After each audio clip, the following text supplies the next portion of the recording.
should be live soon. Alright, says we're live now. People are here. Hello, all 5 of you.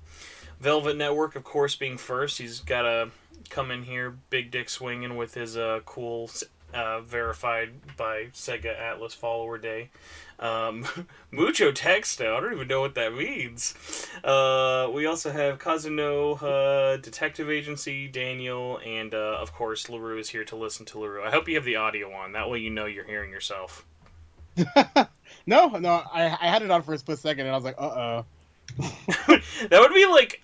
I've never done that myself, but can you imagine like having to listen to a live version of your own podcast with the stream delay? Like, it would actually like ruin me.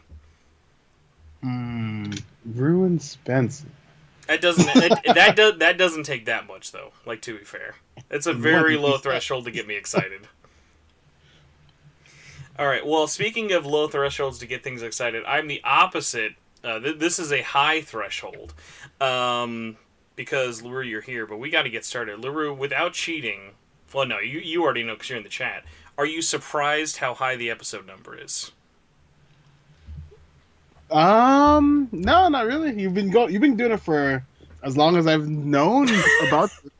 There were very few times of you knowing me where I was not doing this. But, yeah, it is funny, though, of, like... I like when I get people on here, whether it's their first time or they haven't been on here in a while. And then, like, I think one of my favorite answers are like, oh, you're still going that high? There's a cutoff date where I'm like, all right, I hit the board part. I'm trying to feel like is this, what, the third time I've been on here? It's, okay, so I'm going to get into this for your intro. As you can tell, you've been on here enough to know... You don't need to know anything other than just come with a working mouth. So we're just going to jump into it, everybody. As you can tell in the live chat, this is going to be a hoot and hollering episode. Yep. Besides that, get out of here, Skype. We got things to do. All right, I'm being quiet. Recording's all good. How's it going, everybody? And welcome to Shin Megami Tensei Network Live Link 206. I'm your host, Spencer Presley. And when I'm not peeing my pants celebrating the umpteenth Persona release in the year 2021, I am very happy to be hosting this podcast. And helping me host this podcast this week is super special guest, not Did You Know Anymore, but Larrue. Larrue! Hi! Now, Larrue, do you know... how long it's been since you were last on? Like, how long it's been since we've had you on the SMTN podcast? I think I was last on here 2008? We were not... Okay. I was going to say 2008 was almost high school me. That would have been a very different podcast. No, because I know it had to be... I think the last time was when I got really mad at the wear the mask thing. So, okay, you are correct. Yeah, you are correct on the event, but it was 2019 in December. It was episode 150. Oh. I'm glad you remember the event more than the year for it, just because I was thinking back of like, no, it can't have been that long. And it was just like, yeah, 2020 for podcasts, just because I did it every single week for the most part. And if I didn't, I like made up in other ways for it, but having that much time go on in covering this show and like that kind of like format, it just totally like has ruined me for like times and stuff. But what's so funny about it is before then it actually hadn't been that long, because you were saying like, oh, you've been on here like 2 or 3 times. I think this might be like your 5th or something, because you've had smaller ones you probably forgot about. But what's funny is, like, the ones I always remember is obviously you being super pissed for the Wear the Mask event right here, right now, because I'm a presentist. And you and me just being the only people online, it felt like, back in 2018, roasting Strange Journey Redux, where it felt like everyone was, like, sucking that game off. We were, like, the only ones, like, this isn't that good, right? and then everyone wanted to wait, like, 2 years, and now everyone says it's not that good. Yeah. Everyone had to let their rose-tinted glasses kind of wear off. So, in that time, though, from the Wear the Mask event to 2021, there's been a whole year. Let's say someone is, for whatever reason, knows who you are, follow you on Twitter, but aren't watching your channel and keeping up to date with your own podcast, the MegaTen podcast, the Hello Fellow MegaTenist podcast. Is that, like, a hard one to, like, say the title of quickly? Like what would No, you... because it's because I say in almost every video that it's just. Well, like, I guess, like, because not, like, to, like, say it actually quickly, but, like, say, like, if I don't want to say if I don't want to say Shin Megami Tensei Network, I can just say SMTN. Like, what would the shorthand of Hello Fellow MegaTenist be? Verbally. I guess HFM? I've literally never thought about it, but I guess Mega Tennis Podcast would probably be the shorthand. But even that's pretty long. Oh, Hagani in the chat's making me sad bringing up the Bufu Boys. If anyone actually remembers the Atlas Bufu Boys stream, that's a very, like, special time in Atlas history of them actually, like, talking to us. But, just out of curiosity, because I know you always like to follow a lot of the, like, Atlas West stuff, did you watch the Strikers pre-launch party stream last week? You mean the commercial?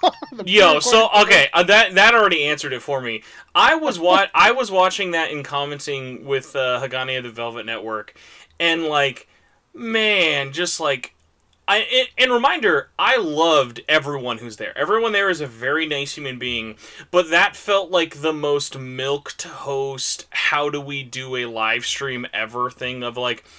If anyone wasn't there, it was basically Keith and Valerie who run PCB, and they've been doing all the voiceover stuff since Eternal Punishment back on PS1. Like, they have got, like, this incredible history of being able to, like, talk about working on games. And what do they end up doing? They have a pre-recorded Zoom call where they just ask them, how great is it to be a voice actor? Like, you've got the coolest job, right? Tell me how great it is to be you. Like, and I had this moment of, like, for me... of, like, if I hate this, like, because this is basically just, like, if this doesn't work for me, what does a casual fan think of that live stream, right? Mm-hmm.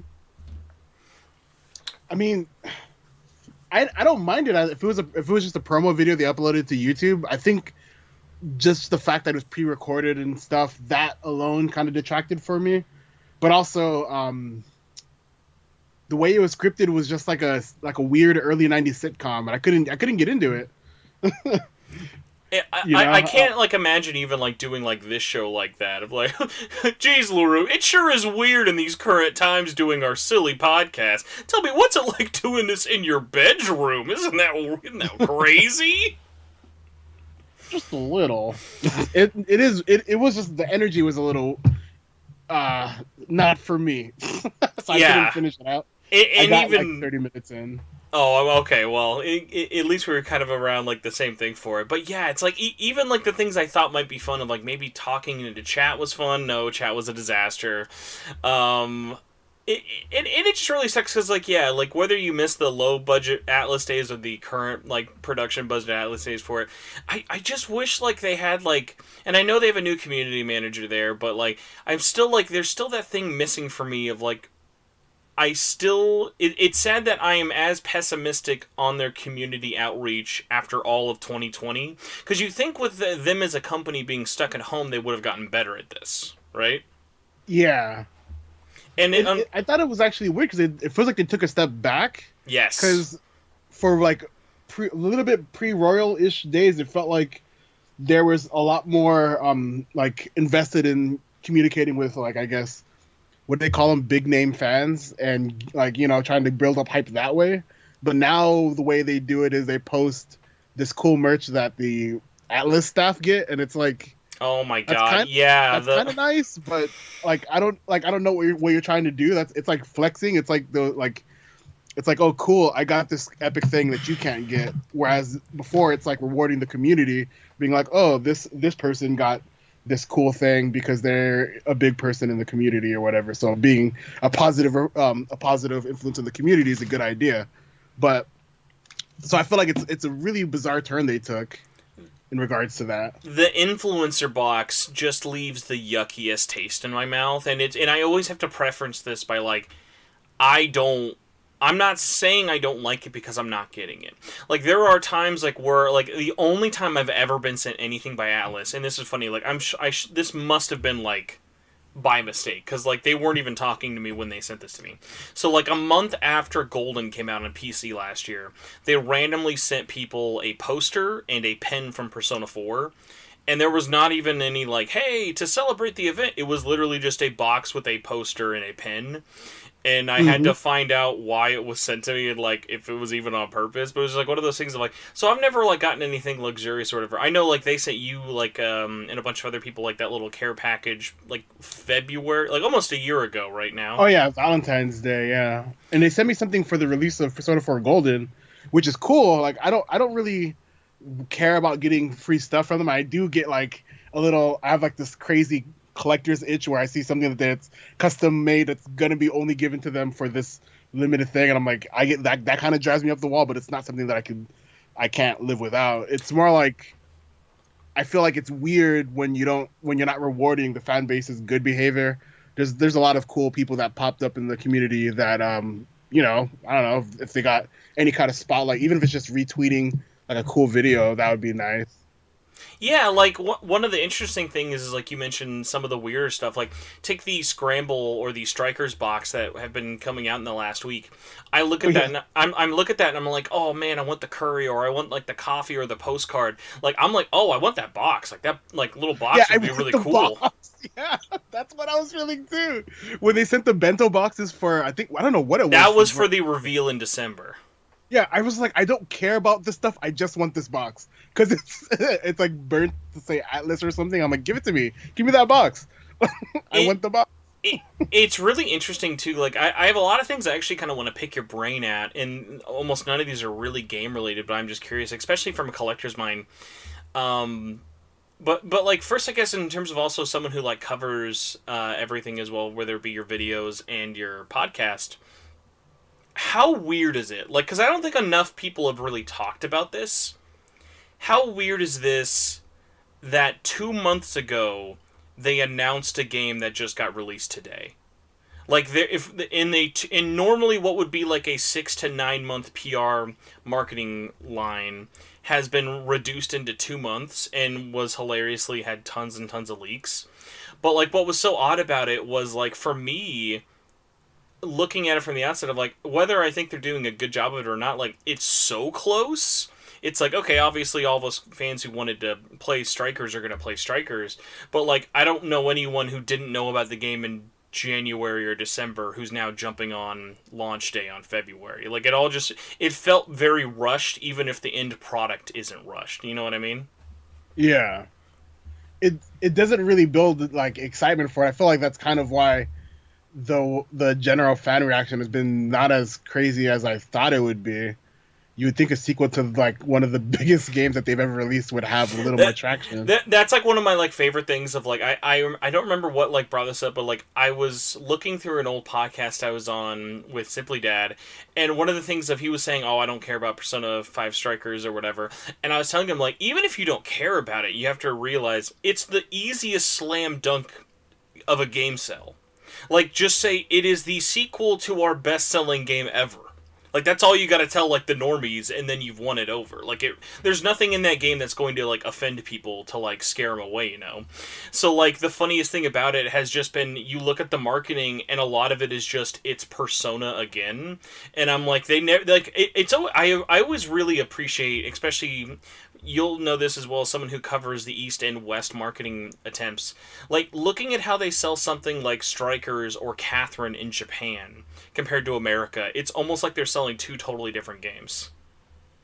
Yeah, they marketed it in such a weird way that I don't even think you would understand like what makes Scramble or Strikers like what it is based on Atlas West's marketing, because most of it's like and Futaba's in the game and Skull's in the game, and it's like okay, but what is the game? Yeah, like the funny parts is like you'll barely see gameplay in the Western trailers, and I think Japan Hmm. does a lot better of having smaller trailers really lined up. Of good examples those character showcase trailers. Those are really easy to just kind of like almost becoming white noise at a certain point because it's like okay, Yeah. another week, another character.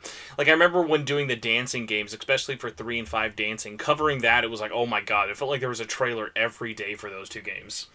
Yeah. So what's really funny is then like you look at the West, and especially with something like this where every character plays so differently and they are a unique playable character, they haven't leaned into that at all. It's just literally been like Let's go, baby. It's February. I guess we'll release our game about a summer road trip now. Yeah, basically. You just got no understanding of what's there. Like to me, it just saying you can play as your favorite character is super genius marketing because that's what anyone would ever want. Like, oh man, I always wanted to play as Morgana, who's ridiculously overpowered. Now I can do it. Like, why couldn't you say that? So, kind of going into marketing and actually taking a step back into the live stream, one of my favorite highlights, and there are not very many, was when they brought out the director from Koei Tecmo to do his little introduction after the Atlas kind of intro. Mm-hmm. And I thought one of the funniest things he brought up that like almost seemed like a mistranslation, but just was poorly described, is did you notice when he was saying, hey, like literally all he really had to say about it was, yep, we made a PC version and it's bilingual. Go check that out, I guess. The last thing he said was, hey, if you play the game, I think it's interesting, the credits are different in English than they are in Japanese. And everyone was like, what does that mean? And I was messing around with the game today and I realized something. Did you know that if you play the game with English dubbing or English dubbing or Japanese dubbing, you have a different end credit song. The credits are the same, but for whatever reason, and to my knowledge they've never done this before, they brought Lin in to do a English version of the credit song from Scramble. It's really weird. You'd think they would market that as a perk. Yeah, exactly. Like, it's basically like, hey, we have a new 5-minute song just for this release. And instead it's like, check it out, the credits are different now. I'm like, that's really weird. Like, because it's just like, especially with like how the music is such a big deal, and like even like how they like lean into the fact that like everyone is like if you enjoyed the music of Persona 5, you're probably going to enjoy the music of Strikers, even though it's so different. It's just such a weird thing of like it goes back to it again. Everything you think is a home run is just like a whimpering run to first base. Yeah, it's really bizarre. I don't know. Maybe this is some sort of big brain marketing strategy that I don't understand, but it just doesn't seem like it makes any logical sense. And anything they could have promoted, they just chose not to. The things that could have built hype, things I don't know. I don't. Maybe it's because they also were they're hiring for a while too. I don't. Oh my god! Like going into like 2020, how you said like it looked like they took a step back. Most people don't even know this, but like Atlas went through 3 contracting PR firms that entire year. Yeah. And like 0 of them made like a public appearance. Like so that's like the funniest part for it. Another like kind of collector's thing while we're on the topic of Strikers though. What was your opinion? Like, were you either A, surprised or disappointed, and why, that there was no collector's edition for Strikers? I was disappointed, to be honest, because again, I mean, it feels like that's an easy slam dunk. You have like this group of people who are super invested in Persona 5 in particular. All you have to do is just come up with like a thing that comes with a limited edition Sophia plush or something, or even just a keychain that's bundled if you whatever. It's really weird, like a launch edition. They didn't even do that. Instead you have this thing where you can pre-order through Best Buy and get a worse version of the Japanese steelbook. So I gotta like, we'll get into this because I want to talk about the collector's edition thing separate from the steelbook. Man. Mm-hmm. That has been such a journey today. Not only for me personally, but like following that from like announcement to now. Like I made a video that's like over like almost 10 minutes long of me explaining the steelbook alone, and I was like, oh, this is way more info than this pre-order bonus probably even deserves, but whatever. And I'm literally now writing the script for the sequel because of how much of a disaster it's been today. Makes sense. I pre-ordered mine with Best Buy. I like prepaid and everything, and I'm not getting a steelbook, even though I pre-ordered like when they announced the steelbook, and then I tried to like contact Best Buy, and they're like, "Oh yeah, we don't have it anymore." And I'm like, "Cool, thanks for letting me know after." So I guess I won't have that. Did you do in-store pickup? That's what I did, and mine got let go. I noticed a lot more people who did receive it were all shipped to their house. No, I did just the ship to my house. Mine is coming tomorrow. So weird. Yeah, I don't get it. It's just really like really bizarre. I'm not super invested in like those sort of pre-order bonuses, but I was like, whatever, I'm gonna buy it anyways.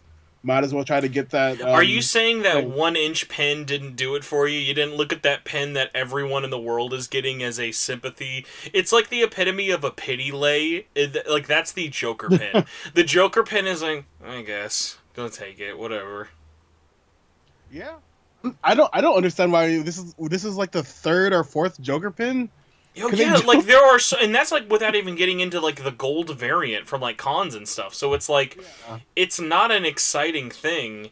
So like, it's just so weird. Speaking though of exciting things, shout out to Demicro at the super chat says, "Wish companies made Switch slip covers for steelbooks." I'll tell you this. Just talking about slipcovers, I have had so many people complain to me today, now that they've gotten their steelbook in hand.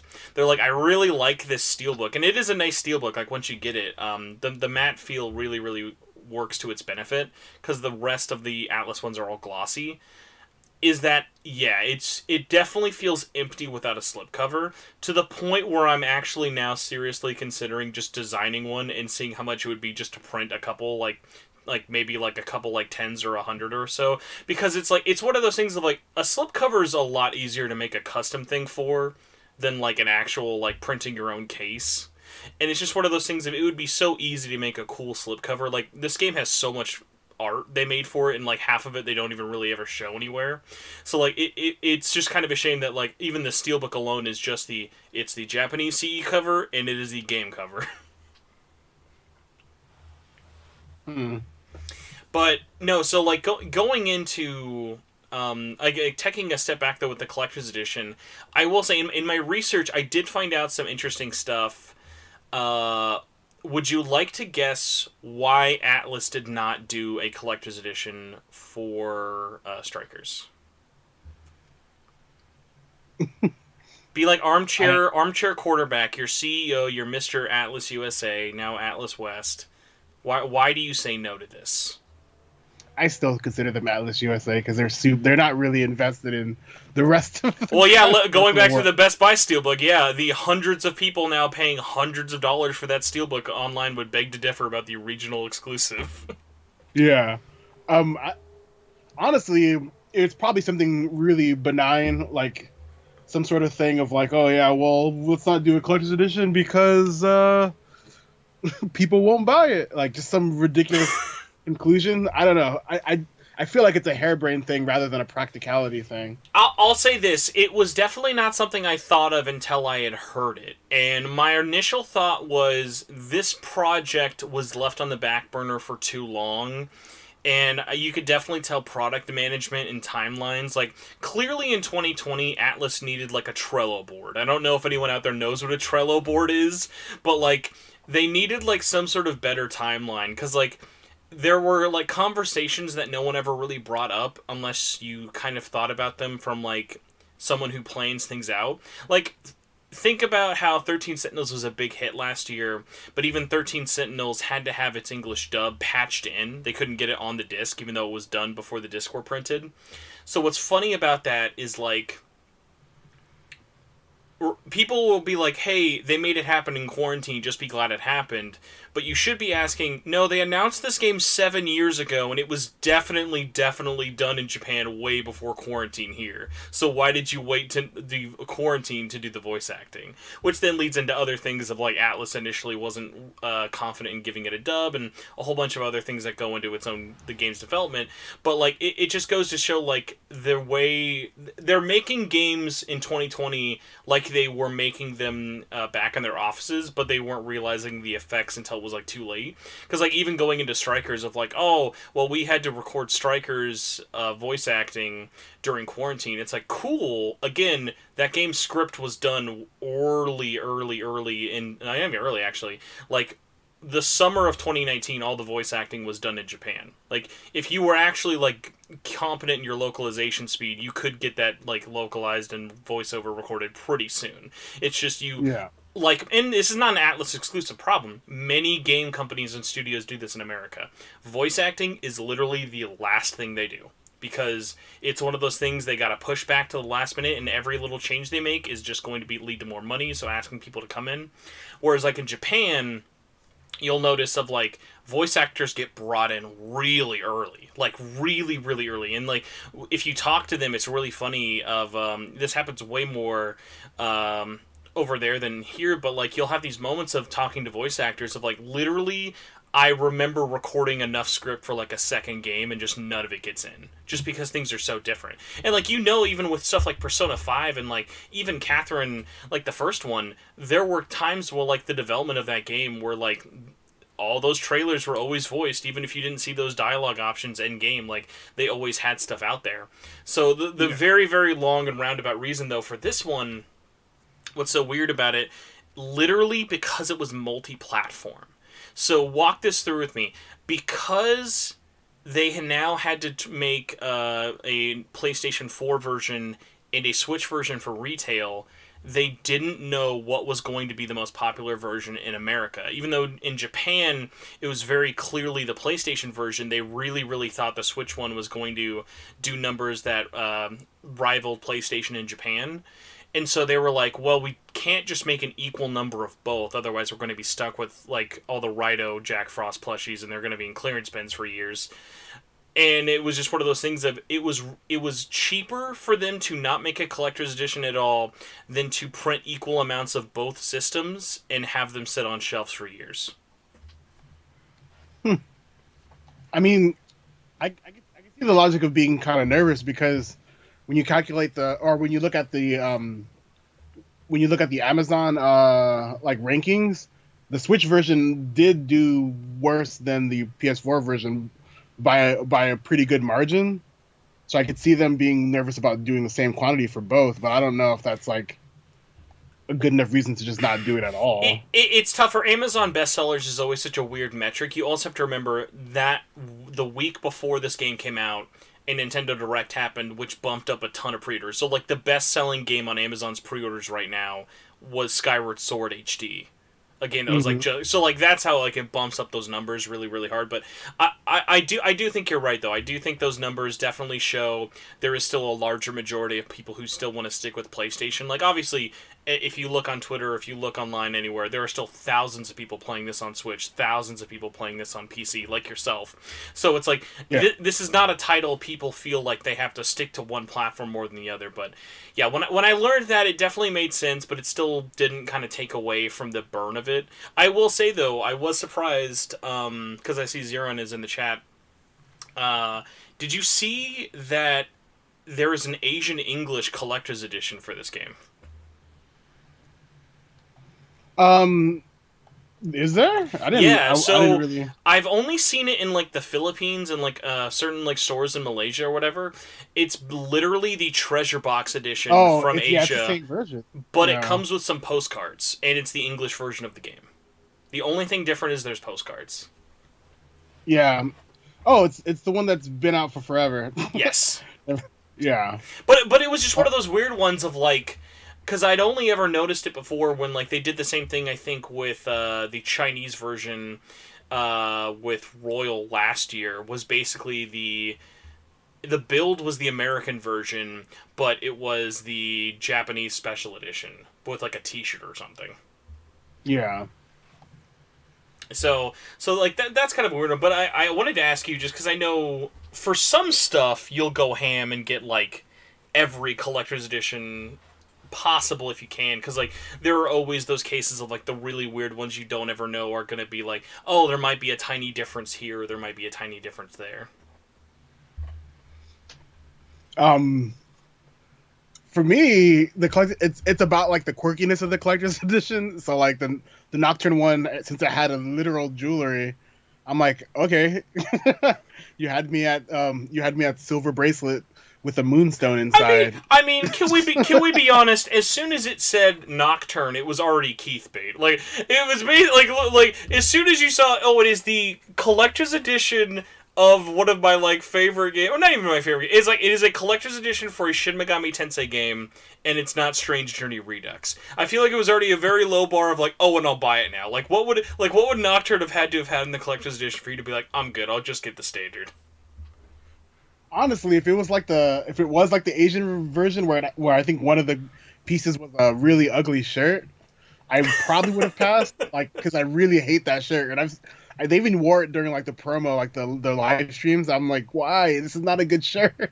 But I think that if they just made a collector's edition in the West for this game, for Strikers, I would have just bought it by virtue of it being English collector's edition. Oh yeah, and I mean, Yeah. and once it's in the States, it's already like, I mean, you might as well just buy it at retail because you never know what's going to be rare. Like when Q2 came out in 2019, neither of us or no one out there was like, oh man, this 3DS game sure is going to be expensive. But now look at it.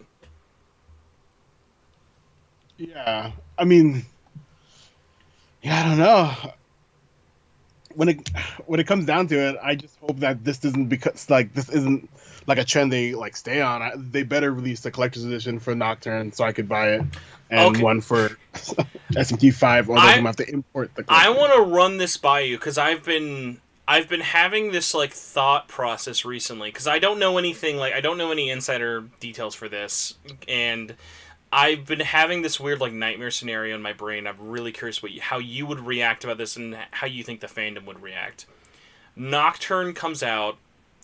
It is a digital only release. So not only do you get no CE, they just have so little faith in this doing well in the West that they're like, we're not even going to print disc and cards for this. I would literally not buy it. Yeah, but I think in their brains they're like, oh, we'll just make this like a $30 download game, and then people will buy it because it's so cheap. And then it's like, do you not remember the Caligula effect? Like literally nobody bought that game. Yeah. I mean, I have the collector's edition and the Asian collector's edition. True, but I'm specifically meaning like the English one. Like literally nobody bought that game English. Like within I know like 5 people personally. That's true. But notice, since I've said this, you have not told me no way they wouldn't do that. Because in your brain, you know there's a chance. You know that because Atlas West isn't that dumb. They know this game had a bad release in Japan. Yeah, and I think that it's pretty likely, which is scary because I would be very angry and I would literally not buy it as a like whatever the opposite of support is. Oh, it'd be a protest. It would be like it'd be a FU, like. And I mean, I'm already scared for future titles because of the Strikers Digital Deluxe Edition. Like when I saw people posting, I'm triple dipping, I'm double dipping, I can't wait, I gotta play 4 days early. I had this gut in my stomach of like, oh no, like the threshold for them to see those numbers and be impressed by it is not that large. And the fact that that version alone was like number 8 on the Steam top sellers list already like makes me think, oh god, they're gonna do this with all of their games now, aren't they? Probably will, yeah. They like I remember feeling that way when I saw Day One DLC. I was like, this is gonna be a trend. This is forever now. But like the reason that it upsets me so much, and it's not, it goes back to like the influencer thing, it's not, oh my god, I can't believe I have to wait 4 days to play this. It's literally, like the launch hype is split now. Like there are people who are as happy today as there were on Friday, and now all of those conversations are lapsed. If I know people who've platinumed the game, and I know people who are an hour into the game. I know people who haven't gotten their game. So it's like, where is your community at? Like, there's no central focused day for it. Mm-hmm. Like, and I know you bought it. Like, so what, for you as someone who actually bought the PC version early, like, did you have any, like, thoughts about it? Like, does it really kind of, like, do you think splitting the release date draws away the attention in a negative way? Or, like, do you think am I maybe overblowing it? Because I'm a lot... Because, like, well, you're also like me of, like, we're both very large physical collectors, whether it be merchandise or games. But, like, I think it's not just that it was digital only that scared me. It was that there was no physical equivalent. Like, I couldn't pay them 10 extra bucks to go to Best Buy and still pick it up on Friday, you know? Yeah. I mean... I got it because I didn't get it for the early factor. I literally got it because I wanted to see what the art book would look like and stuff.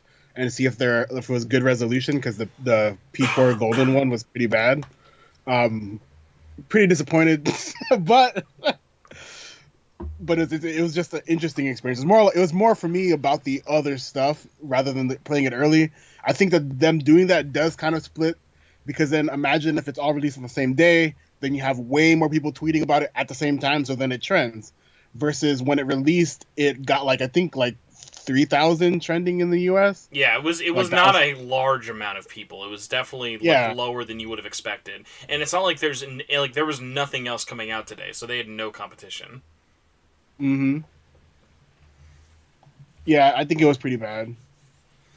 I do want to talk to you about the art book, because I also was looking that over today, and I have some thoughts. And also, boy, I laugh every time I see an Atlas game with the Unity logo now, and I don't know why. Demi Crow super chatted again. He said, "Is there any reason why I feel the English Switch version of Persona 5 Strikers loads faster on JP?" Larrue, have you put any real considerable time, whether it be the Japanese or English version, in Switch at all? Nope. I don't even have it on Switch. I have it on PS4 and Steam, and then it's going to be PS4 in English. Okay. So, really quick answer, and this is actually one of the positives I will say, for even though it did take them almost an entire calendar year to release this game in the West, no patch on any version. PS4, Switch, they are all, every patch they got in Japan, that is just on the disc and cart, no updates needed. So the footage you see a lot out there of the Switch one really chugging is that day one version in Japan from 2020, and they have patched it a couple of times over there to improve the frame rate and performance. So if you're feeling like load times are not as long, or if performance is a little bit better, that's why. It's because the version you're playing is every patch Koei Tecmo has put into it. So going back to the art book, I gotta ask, because I've looked. My only experience with the Atlas digital art books is this one for Strikers and the one for 13 Sentinels. Is the one for Golden on Steam kind of like the same thing of it's basically just a Unity launcher? Yeah, with some low res files. Okay, so we just got to talk about this. Obviously, you much more than me, but I also have a big eye for this. I love art. You make art. We love a lot of Atlas art. We know there are higher resolution drawings and images than this, even in the game's source file alone. So why am I looking at character icons in the official art book you've released, and they look like JPEGs from Google image search? It is so... it's embarrassing, right? Wouldn't you be embarrassed if that was, your art? Yeah, and my only, me trying to rationalize it, I'm like, okay, I guess they're trying to protect the files. They don't want randoms to have the in-house sizes, but don't do that then. Just release them to be at max, if you printed them out 11.5 by 17 or something, just basic small size. It doesn't have to be microscopic to the point if you scale it. I have a nice computer monitor, and I was looking at the art, and I'm just it's so bad that to see pixels. Like you said, it's like a Google search art, and it's really annoying because I know the art doesn't look bad, but then I can't zoom in to enjoy anything. Yeah, when I was looking at some of it, and I will say this, did you end up picking up 13 Sentinels yet? And had because the physical art book is literally the same as the digital art book. Oh, I have it. I pre-ordered that. I just never opened it because I had it digitally. Okay. Oh, so did you also get the digital art book for 13 Sentinels?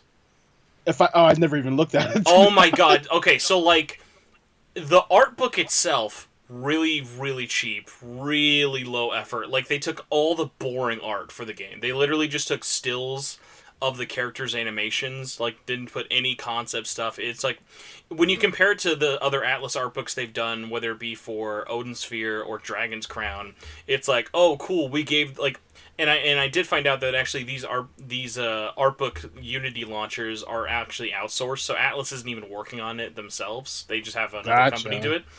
But what sucks about it is the digital art books are almost as bad of quality as that. Like, they're not making these art books to be like, hey, these are interactive, zoom into these at crazy levels. Like, they are literally the PDF files of, if we were about to print this at a FedEx, this is what that resolution would need to be for this 8.5 by 11 book. Yeah. And it really shows, and it's like, because like you can tell they were almost going to print this art book for the one in the Strikers one. It has a page count. It seems very limited in terms of page, like it's like 32 pages or something, and it has a lot of interesting art. But then there's a lot of like uneven things. Like, I don't know about you, but as someone who actually likes Morgana, please tell me you also laughed when you saw that Morgana's art page is like 5 images. I mean, that's kind of how I felt about all the images, because I was like, what's the deal? Like, my favorite part of, like, especially, like, Sojima is that he'll show, like, his design process, and it's like, usually you'll get a couple of, like, sketches, and that's something that I look forward to seeing. But in this art book, it's like, I think for each new design, there's probably one sketch, and it's like, I want to know how you got to Zenkichi, because he talks about how Zenkichi was not an easy design, and they talk about the there were many phases for all, not even just Zenkichi, but like all of the bosses.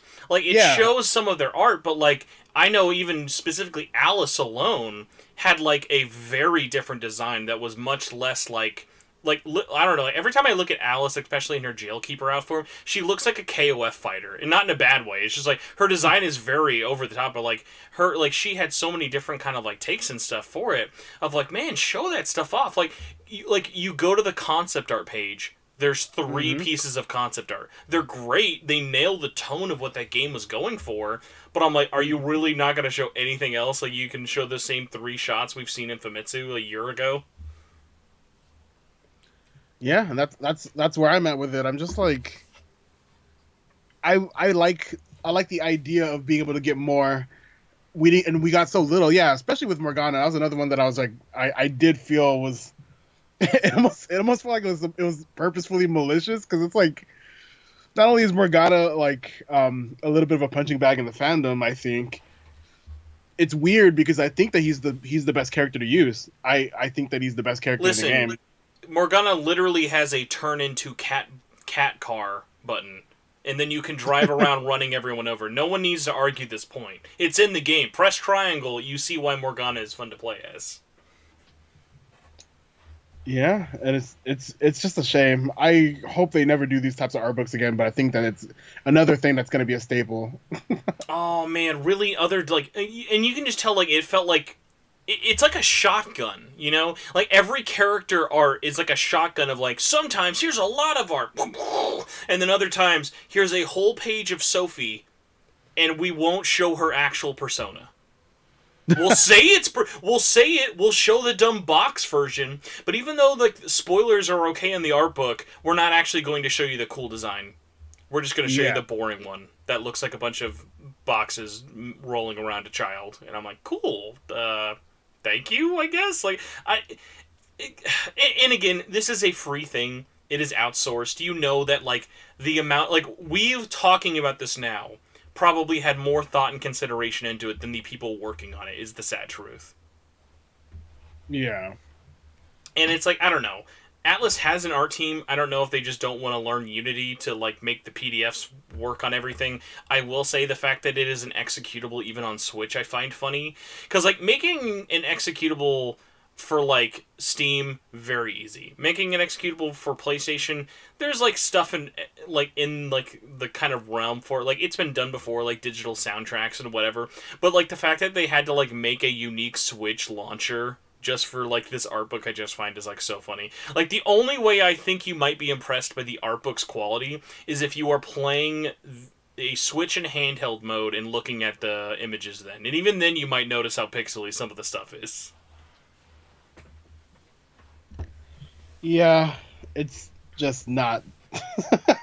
It's just sad to me, and I know that it's going to be just how it is from now on. We're always going to get this digital sad thing. Well, now that you've admitted to the world that you bought the digital deluxe edition, you are part of the problem. So you need to now be the solution. But I like having the art. I just I'll, I'm, I, I'll say this though,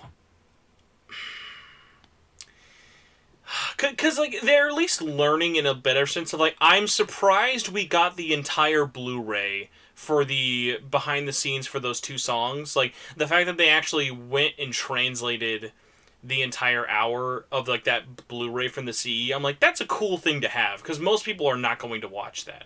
So I don't want it to seem like it's all yeah. doom and gloom, but it's definitely like it just goes like the easy wins they totally miss, and then the stuff that I'm surprised they Yep. even do at all, like they knock it out of the park. On a less depressing thing, because I feel like we're now just getting each other depressed. One of the reasons I got really really excited to bring you on here is because your last video talking all about the everything you need to know about Persona 5 Strikers. I want to just kind of like pick your brain about it because when I watched that, I had an initial thought kind of going into it of like, okay, I've obviously covered this a lot on my channel. I already know a lot about this game. I'm curious about how you're going to kind of talk about it in sort of comparison of like how much like are you going to cover that I also covered, like from someone who's already done a video on that, like literally with that exact same title. I was really curious about it and I walked away from it really surprised of like, oh, literally your video and mine covered almost nothing in common, which is really funny for two videos of the exact same title of like hmm your focus is like razor sharp on the Atlas production of it, because Atlas had a very unique role of this being one of their first like collaborative titles outside of a Atlas company. Like they're not working with the Etrian team, they're not working with P Studio, like they are working with a wholly different new developer with Omega Force. And I thought it was so funny of you sticking with that like Atlas branch of the whole development, and I just almost like I talk about it, but like I focused way harder on the Koei Tecmo side because I feel like Koei Tecmo gets shafted even like now. Like if you're not calling Strikers a Dynasty Warriors clone, I feel like no one actually talks about the fact that Koei Tecmo made this. You know? hmm I mean, the reason why I didn't really talk about Koei Tecmo much is because in their side of the interviews, it's always pretty basic. Yes, The most, you can definitely tell. Like it feels like. Is it okay if I say this, Daddy Atlas? Because remember, it's Atlas's game at the end of the day. And like what I hmm noticed, what's really weird, if you look at the, because I'm surprised I didn't notice this when the Japanese versions came out. On every retail copy of this game, Koei Tecmo's name is nowhere. No logo, no Omega Force, anything. It just says Atlas everywhere, and they didn't make yeah, it. Is the craziest thing. yeah. I mean, but it's funny because the few times that they do say anything candidly, it's almost like a microaggression because they're taking a little like minor digs. Like the one thing that I took away was that Atlas couldn't have made it look as good as it does because they don't know how to. And I'm like, Oh, that's true in my I opinion. I agree. It looks better. I feel like it looks better. I've heard a lot of people say it doesn't look as good and for whatever reason. To me, it looks and feels way better than Persona 5. But I guess I don't know. I'm small brained, I guess. I definitely am in your side of it, which is hilarious. You say that because now I'm looking in chat and Kuro of the Midnight Channel and also of Bad Takes of Royal looking better than Scramble. I think they're just very different. Like when you're comparing, Yeah. because like I think it's not about like, oh, here's what LeBlanc looks like here, and then here's what it looks like in Scramble. I think you just gotta look at it for different aspects of like. I Yeah. think the game is like unbelievable. Like it is so good to the point that it will ruin you going back to Persona 5, and not in a the visuals are better or the visuals are worse way. Of 60 FPS alone is like, oh my god, like you've only ever had this in the dancing games, and that's just the PS4 version. But hmm like not even getting into that, and like one of the things you mentioned in your video, you can see the effort that goes into the hand animated parts of this game, and it just like, Yeah. because like Atlas's animation team literally just with Royal started getting better, and that's with one thing. When you're doing the Showtime Yeah. attacks in Royal, those animate well. Everything else still looks like a PS3 game. Yeah. And it doesn't help that before Royal they were just using they weren't actually animating it, they were just running it through an engine that would auto generate these sort of like the secondary animations, like the fluttering of the capes. And I think that when Koei Tecmo pointed out that they specifically hand animated those things, I'm like, yeah, it looks better. It feels more like I'm actually running with the cape. And even when you control like Joker, for instance, and you move him side to side, he stops. The way he stops is like an actual person stopping their running. But when you do that in Royal, it's very much like he's not a living person. There's no weight to his motion. It feels robotic. Like you can, it's like Yeah. I've pressed the animation. Like there are not a lot of in between frames in it, Yeah. which is funny for a game that is like, especially in the media and then in the fandom, like praised endlessly for like, oh my god, Persona 5, you look so beautiful, you look so great. Like one of my favorite things when I was watching your stream, like literally made me really really proud, because one of the reasons I wanted to get your early impressions in the game is just I wasn't sure what you would have thought. It's very different, and also I wanted to check out people playing the PC version. But like I loved that you noticed little things like the characters actually animating, like their mouths moving, their eyes emoting. Yeah. I loved just like the different aspects of it, of like, oh, like how the character portraits like change when they really don't have to. Like they didn't have to have Cat Morgana in there for like the first hour, and even though it never comes back. Like Cat Morgana's like image like is in there for the first hour when like they really didn't have to. Mm-hmm. And it to me it just shows an attention to detail that, like, to be honest, Atlas doesn't have. And Koei, that's like a strength of the people who are behind Tokiden, because it's not really Dynasty Wars except the music. The Yes. rest. So When I was doing like my research for it, and I was really looking through like not just because it like, and I go into this in a couple other videos, but like you can't just say Omega Force. Omega Force, even though they are their own subsidiary of Koei Tecmo, Omega Force is literally working on like 5 games at a time. Like, and they are all different teams, different directors, different people in charge. Like, with like the course of whether it be the music or so, like there's a very few people who touch everything. So like going yeah. through and looking at all of their credits, it was so funny to be like, the director of this, whose name I'm just absolutely totally blanking on, but the one I was talking about before. Kaneda? No, not Kaneda. Oh my God, Spencer, you ding dong. The actual director of Tokiden, who I will pull up in a second. Director, which actually I guess I should say he directed Tokiden Kiwami. Is the other one? It's like Kiwi. It's like Kiwi something. Here we go. Go to the thank you Koei Tecmo wiki page or whatever. But yeah, so the director of that, he's only directed 2 games before this: an expansion to Tokiden 1, which was Tokiden Kiwami, and Tokiden 2. And then he went into this, and it's really funny is as soon as you actually start looking at the signs of like, okay, stop looking at this as a Warriors game and look at this more as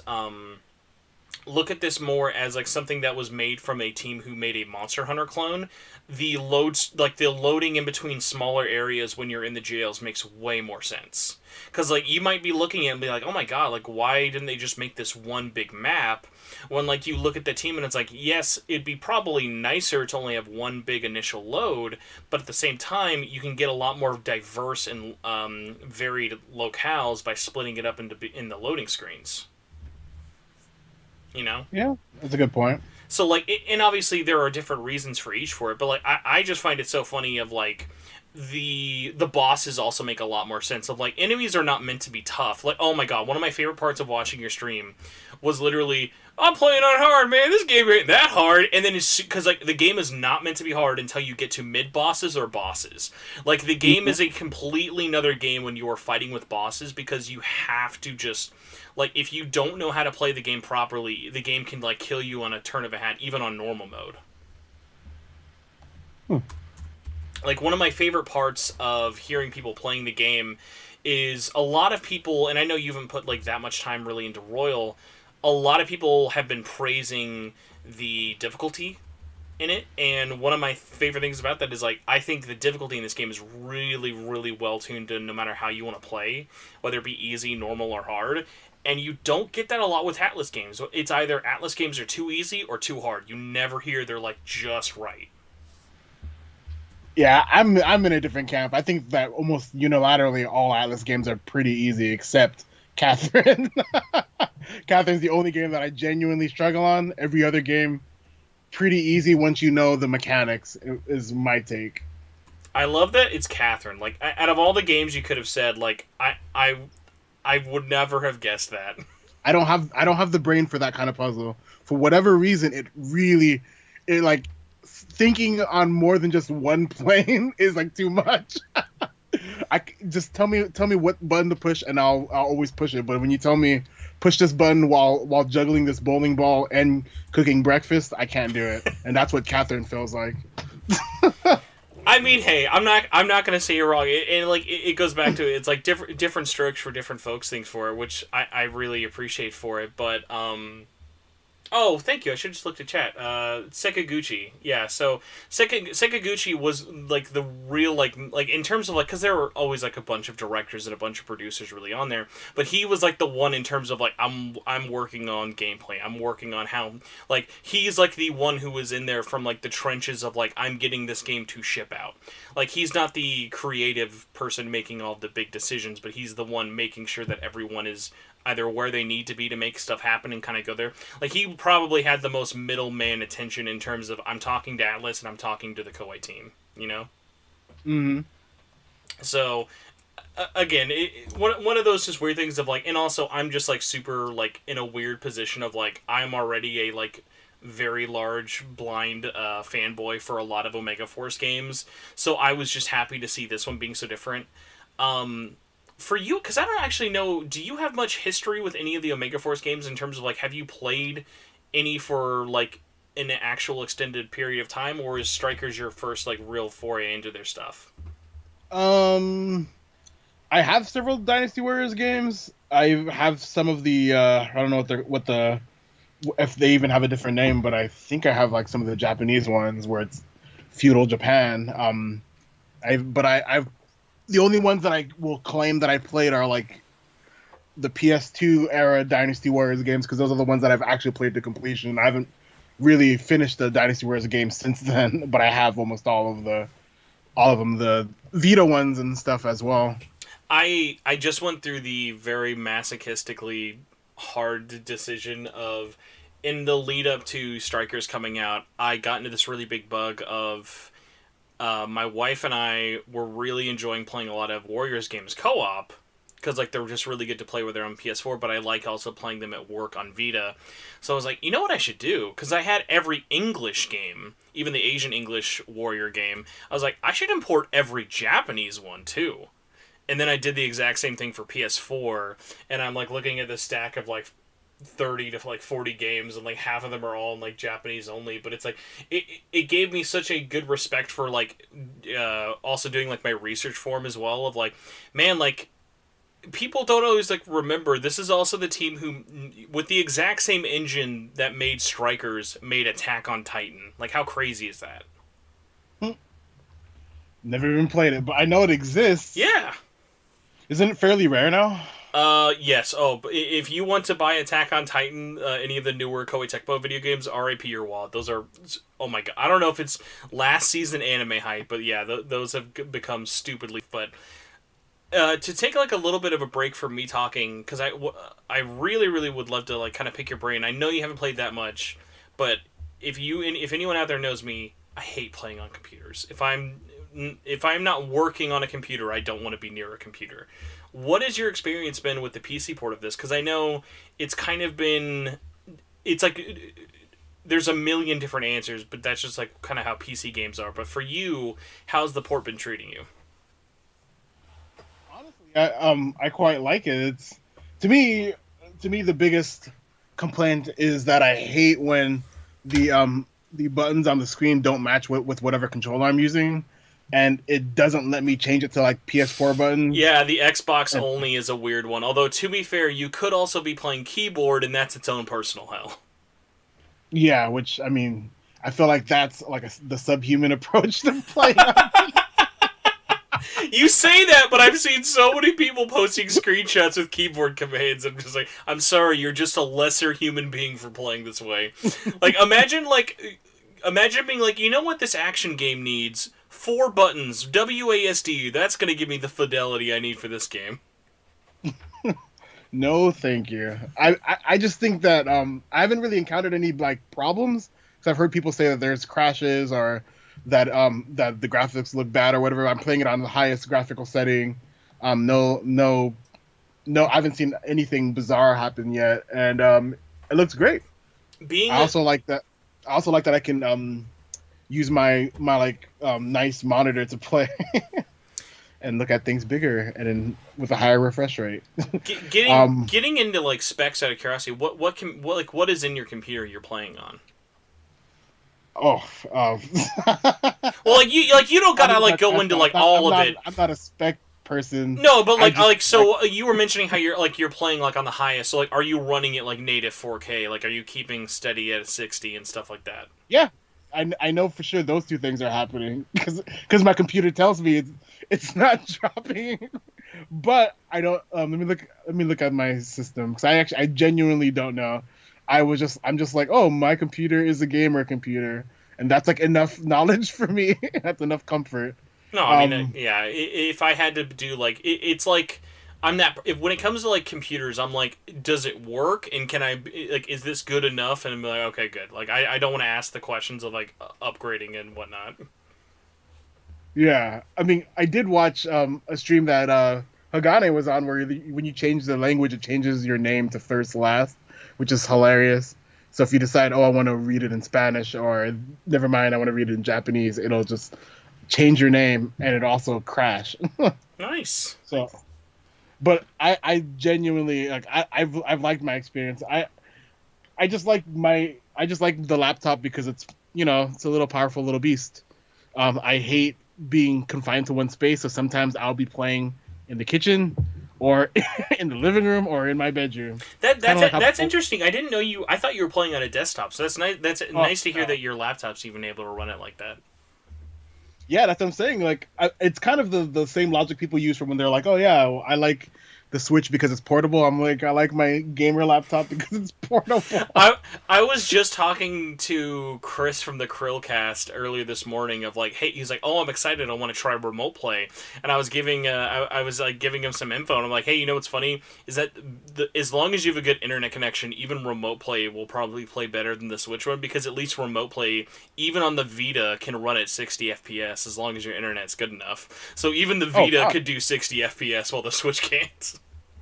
And now I have crazy good internet because of the I upgraded to the 1 gig up and down, so everything's crazy fun. I should just do some remote play when mine comes tomorrow. Maybe. Have you had any? I mean, are you gonna play it on the PS5 or have you already done that? Oh, buddy, I've already like run.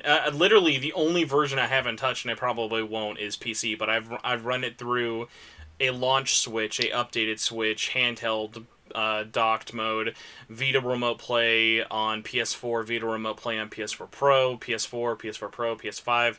And what's really funny is going into like your only real technical complaint, unless I'm remembering from your stream wrong, was like the one thing I kept hearing you say a lot. Oh my god, a lot of loads. Whoa, these loads are frequent. Yeah. Whoa, these loads are long. And the only problem with that is like, you're playing what is like your load speeds were pretty equivalent to like PS4 Pro, so like your loads were like the best even that was going to get, and it's not like it's unoptimized. Like that's like pretty fast for what it is. The only thing that like makes it look bad is because Omega Force patched it in November when the PS5 came out. They patched the PlayStation version to be like, hey, we've updated this, because what was happening was the NVMe drives in the PS5s loaded everything so fast it would like crash the game. And so they went back and they patched it, because now if you're playing on a PS5, it's basically a native version. It's 4K, it's 60, it's not dynamic, it doesn't like scale up and down, there's never dips no matter whether you're on graphic mode or frame rate mode. and every load screen, whether it be Velvet Room or going to a new area, is sub 1 second. And it's one of those things that it's so good that, like, even with all the, like, niceties of, like, oh, it's portable, or oh, I could be playing it in this way, or oh, I want to play it on computer, it's just kind of funny how, like, this is the best version of its play, even though I'm sure, like, there's probably less than 1,000 people out there who are playing this on PS5. But if you can, it is so good it will make going back to other versions hard. It's that good. One day that'll be an experiment for another day. I will say, when I got my PS5, I was legitimately surprised how fun it was to go back to older games and kind of see how, in some cases, they run better or they run worse. Like, even other, like, weird ones going back to, like, Caligula. When I checked out Caligula Effect Overdose, even on, like, PC and especially on Switch and kind of PS4, those battles can chug, you know? Like, when you're playing, like, that is not always the most consistent, like, performance when you're in battles, even though they updated it. But I never saw drops on PS5, which is, like, to be fair, it's a super budgety looking RPG. Like, no one's expecting you to be playing a game with, like, the specs that's in a PS5 for a game like Caligula. Yeah. Going back to it, I would say the only way you could enjoy it better, but I don't even know how much work this would be, if you ever had a chance to get, like, an NVMe drive and you could put it into your computer. I've not seen this personally, but assuming you get a NVMe SSD like PlayStation and Xbox have, theoretically you should be able to get the exact same performance in terms of loads then. Assuming it works that way on Steam, but like I said, I haven't really done the, like, footage for it, and God knows I'm not going to get a computer just to confirm that one fact. Mm-hmm. I mean, you could. I could. If you'd like to go to patreon.com/SMTN, we could just, give me a couple of computer bucks, guys. What's going on here? But yeah, any other, like, kind of things, like, do you have any, like, sort of plan for what do you want to do with Strikers? Is it going to be, like, a casual thing you check out every now and then? Are you going to throw it on the back burner, wait for your P5 marathon to start in the year 2030? Like, what's your plan? Well, with Scramble, I keep calling it Scramble because I like that name better. It's a better name. Like... If you play the game, Scramble makes sense. And okay, that's just a dumb one. It's like every time you mention Tanuki instead of Raccoon, I couldn't have agreed more. It's like, why did you change it? You didn't need to. You changed it to change its sake. Yeah, it's just, I didn't care for that. I mean, I will say that one of the things I definitely appreciated is the voice acting. I didn't listen to it, a lot of the English voice acting, but I really love the Japanese voice acting. The delivery is, like, top notch. I don't know why you would expect anything less, though, but it's, that was, like, one of the highlights for me, was I just really like the voice acting. I've coined this term that literally only I ever use. It's P4 dancing effect. Of no matter what you think about it, it's the cast has been doing this so often now with original, like with Royal, with the anime, with Q2, with dancing, that cast, like the Japanese one, has just been, like, firing on all cylinders of, like, and this one, as you mentioned, like, it's got a script that is aware that it is a sequel. Like, they're not, it's finally, it's an Atlas game that finally doesn't do the all characters start over with a blank slate thing, even if it is a sequel, which I always get frustrated by. So the fact that these characters can finally stretch their legs out and flesh themselves out more, like, yeah, right, like, the Japanese cast definitely, like, and it just gets better. Like, the more you play, like, the story gets better, the like, moments for it get a whole lot better. I'm still very early in the English dub. It's good. It's like, if you like the P5 dub, you're gonna like the dub in Strikers. It's not that bad. The one thing I will say, it's kind of weird, and I don't know if this is just, like, the audio engineer person in me. It's not balanced correctly. It's not. Like, you just got, like, in ways that are, like, how am I, a guy in Kansas, recording this in his spare bedroom, noticing this, and none of the other people who went, I assume /pray/hope this went through. Yeah, because as soon as I listen to it in like, it's not as noticeable, I think, without, like, headphones, but it's significantly more, like, jarring otherwise. I was using headphones when I was playing, and I'm just like, this sounds bad. Like, You don't have to be knowledgeable about audio to know something's wrong, and I think that's a bad sign. If you can question it without being an expert, then something is wrong. Yeah, and it's like sometimes it's like, okay, the mixing is a little off. Like none of the recordings feel like, oh, that was a bad take. Okay, there are actually a couple of those I have heard, but like a majority of them, it's a lot of instances of like, okay, this just sounds like the placement of the audio was weird. Like, it sounds like someone's recording from halfway across the room when they're right next to your character. Like, why is one character at max volume? Like, why is Yusuke talking at me with 100% volume and Makoto sounds like she's at 20%? Like, what's going on? Yeah. And the sad part is, like, hypothetically, you just patch it, you know? But as you and I are both Atlas fans, we know that the P word scares that company a lot unless they're legally forced to.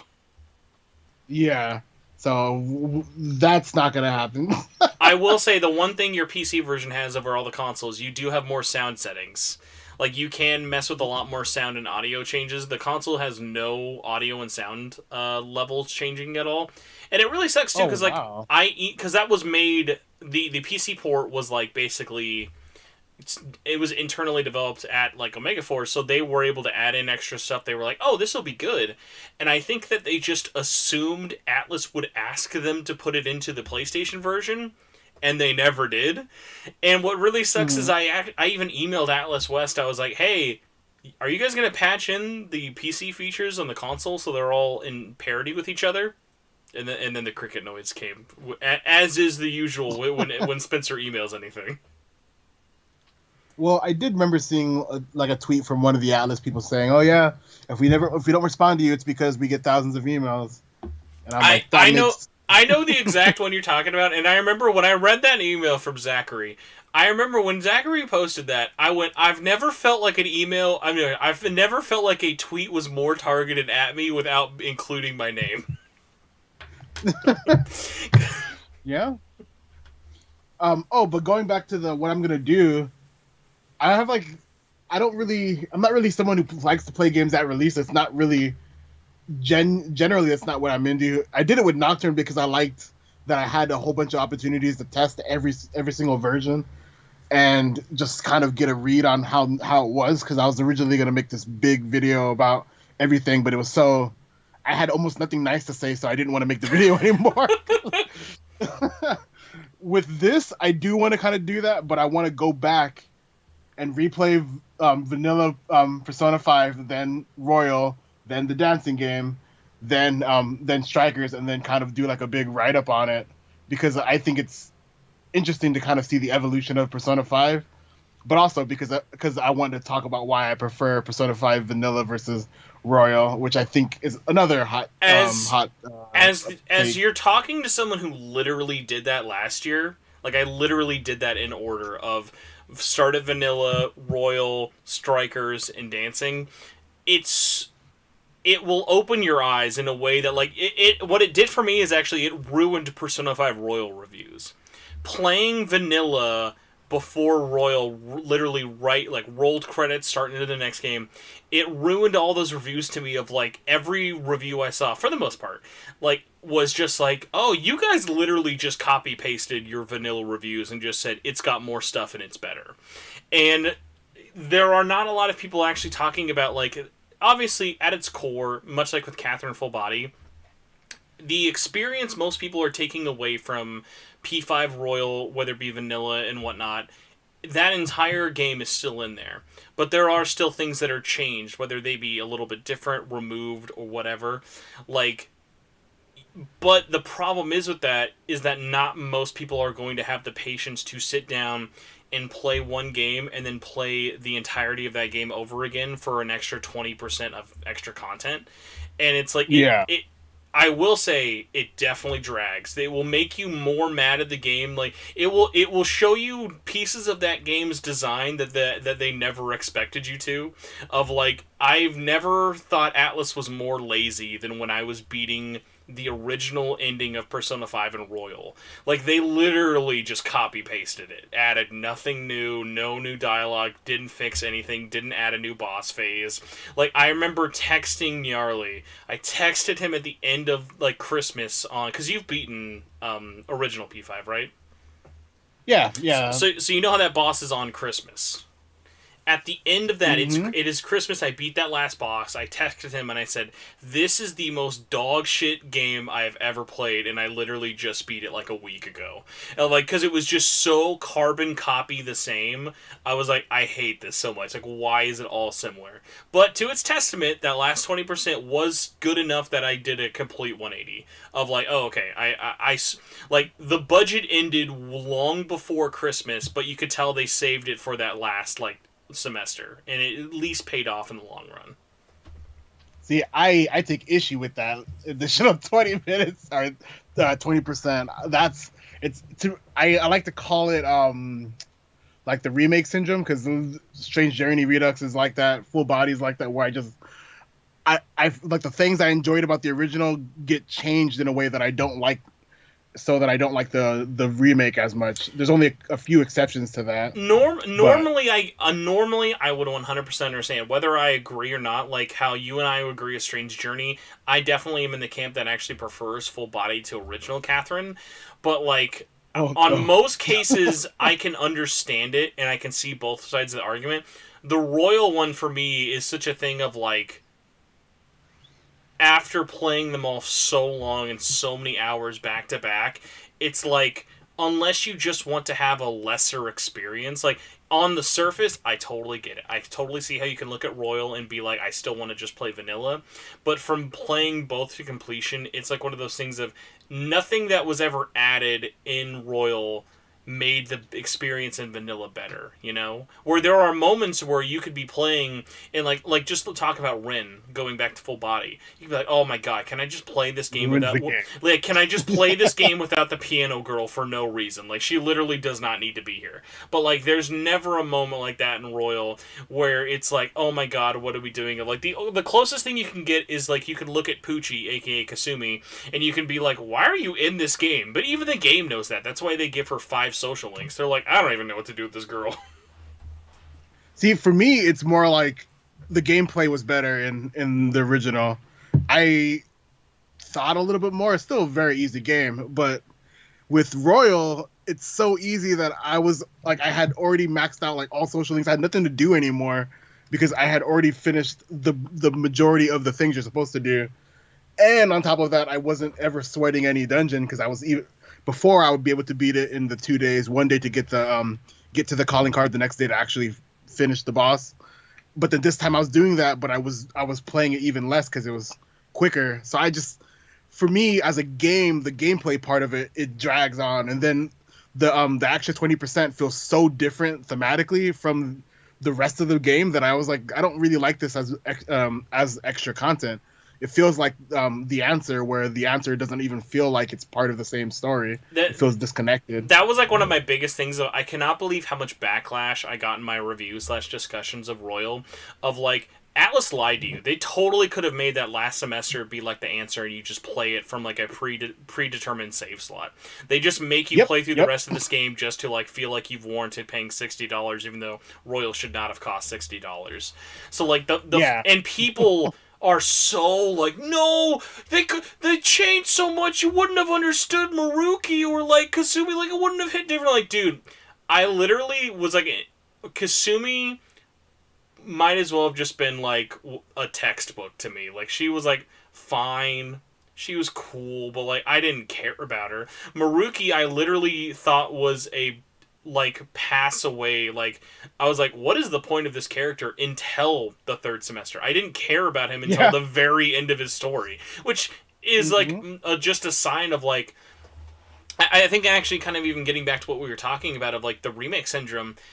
I think Royal would unequivocally be the better game, and everyone would agree, if they actually gave that game a budget to just remake 5. Because, like, remember, it's not the team from 5 making Royal. It is the team from Golden making Royal. Like, it is not the original story writer. It is not the original director. They are not, like... The people who made the gameplay changes in Royal didn't make the original gameplay in 5. So, like, it'll always have that feeling of, like, okay... There are different people's footprints all through this game. Sometimes it meshes well together. Other times it feels like there's two totally different games. Like, going back to our conversation about the animations, it's like it looks like there are two teams making this because it was a game made by two teams. Whereas if you just said, "Hey, here's a fuck ton of money, whatever you think Persona 5 should have been, drastically change it. Obviously, keep the character models, keep a lot of the music, that's fine. But, like, make it actually feel like a director's cut." Like, one of the biggest takeaways when I first started playing Royal was this. When the game starts and you're still having to do the interrogation with Sai, I said, why the fuck is that still in here? That is a terrible addition to the story. It adds nothing to the mechanics, and it ruins the pacing of the actual story. So why was that not cut?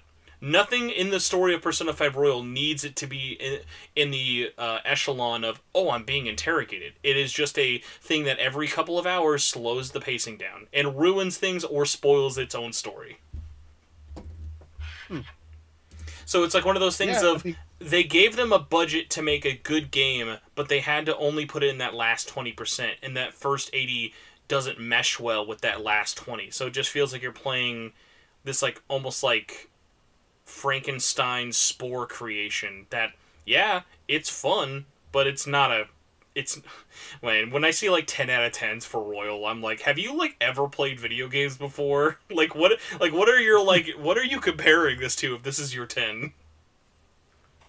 Yeah, that's kind of where I'm at.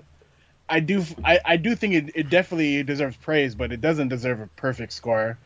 It's far too flawed, and it reminds me a lot of, like, this is a weird comparison, but it reminds me of the whole Justice League debacle with the Snyder Joss Cut? Whedon. Yeah, the Snyder Cut thing. The whole Joss Whedon going in and doing a whole bunch of reshoots and whatever. That's what it feels like. I'm mad.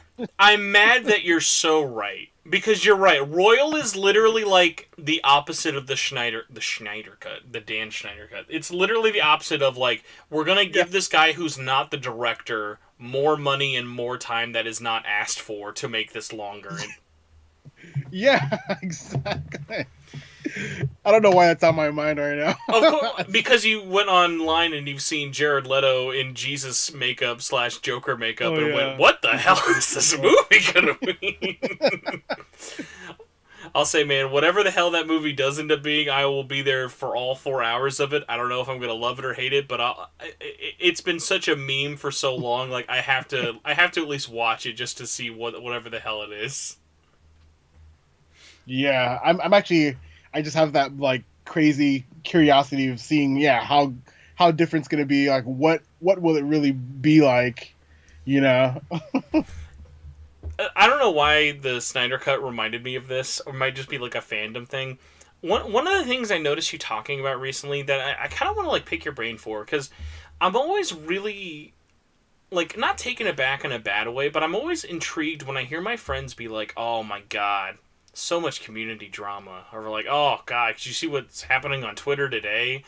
And, like, as someone who feels like I feel like I spend a lot of time, whether it be on, like, Facebook or Twitter or YouTube, I feel like I spend a lot of time in that ecosystem, but I just, like, never really kind of see it. So, like, for you, when I, like, saw you kind of talking about how, like, oh man, like, the community, like, in drama or whatever, like, what are those moments for you where, like, you look at something, whether it be a specific example or, like, something kind of like it, where it's like, oh my god, like, I could have gone without this in my day. Because I legitimately, like, for me personally, and obviously it's all about the circles who you interact with and run with, if I'm ever rolling my eyes, it's at, like, video game news or marketing. It's very rarely people.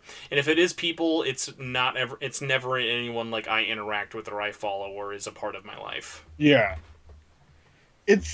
I think most of it is a byproduct of me following people that I don't know. So my initial, like, way I followed people was if you'd either have to work directly with Atlas in some capacity, be, like, a super fan like me, or maybe you're, like, a collector or an artist. But then I started to, like, broaden it out and just kind of follow people who just, you know, they're like, they're interesting. Maybe they're a cosplayer, or maybe they post whatever. But because of that, I start to see all these like whatevers. Whenever there would be a drama, I would like click home on Twitter and I'd see it. And to me, it was mostly just like frustrating because I don't understand the focus on that sort of thing. Like, I've always been of the mind that just do what you want to do. Like there's this weird bizarre thing of let's all be positive, and it's like, no. Instead of saying let's be positive, just post what you want and maybe don't be rude, and that by proxy is already being positive. I noticed when like the fan site drama happened, it almost felt like, didn't it feel like not everyone, but a large swath of people on Twitter like almost collectively came together and said, we have to overbalance this by making us only do positive stuff. Like, you can like F you struggle accounts, if we're not snuggling, we're not tweeting. Like, you gotta be I love everything or I hate everything. Like, when it's just like, I'm looking at my Twitter account and I'm like, I literally just made a dumb Zenkichi shit post with BTS today, and also was complaining about steelbooks. I'm like, there's no like, for the SMTN Twitter, there's no like theming for anything. If there's news, I'll talk about it. If there's a birthday, I'd rather get fucked. Like, and I know you post about birthdays, but then it goes to that. It's like, it goes back to what you say. Just do what you want to do.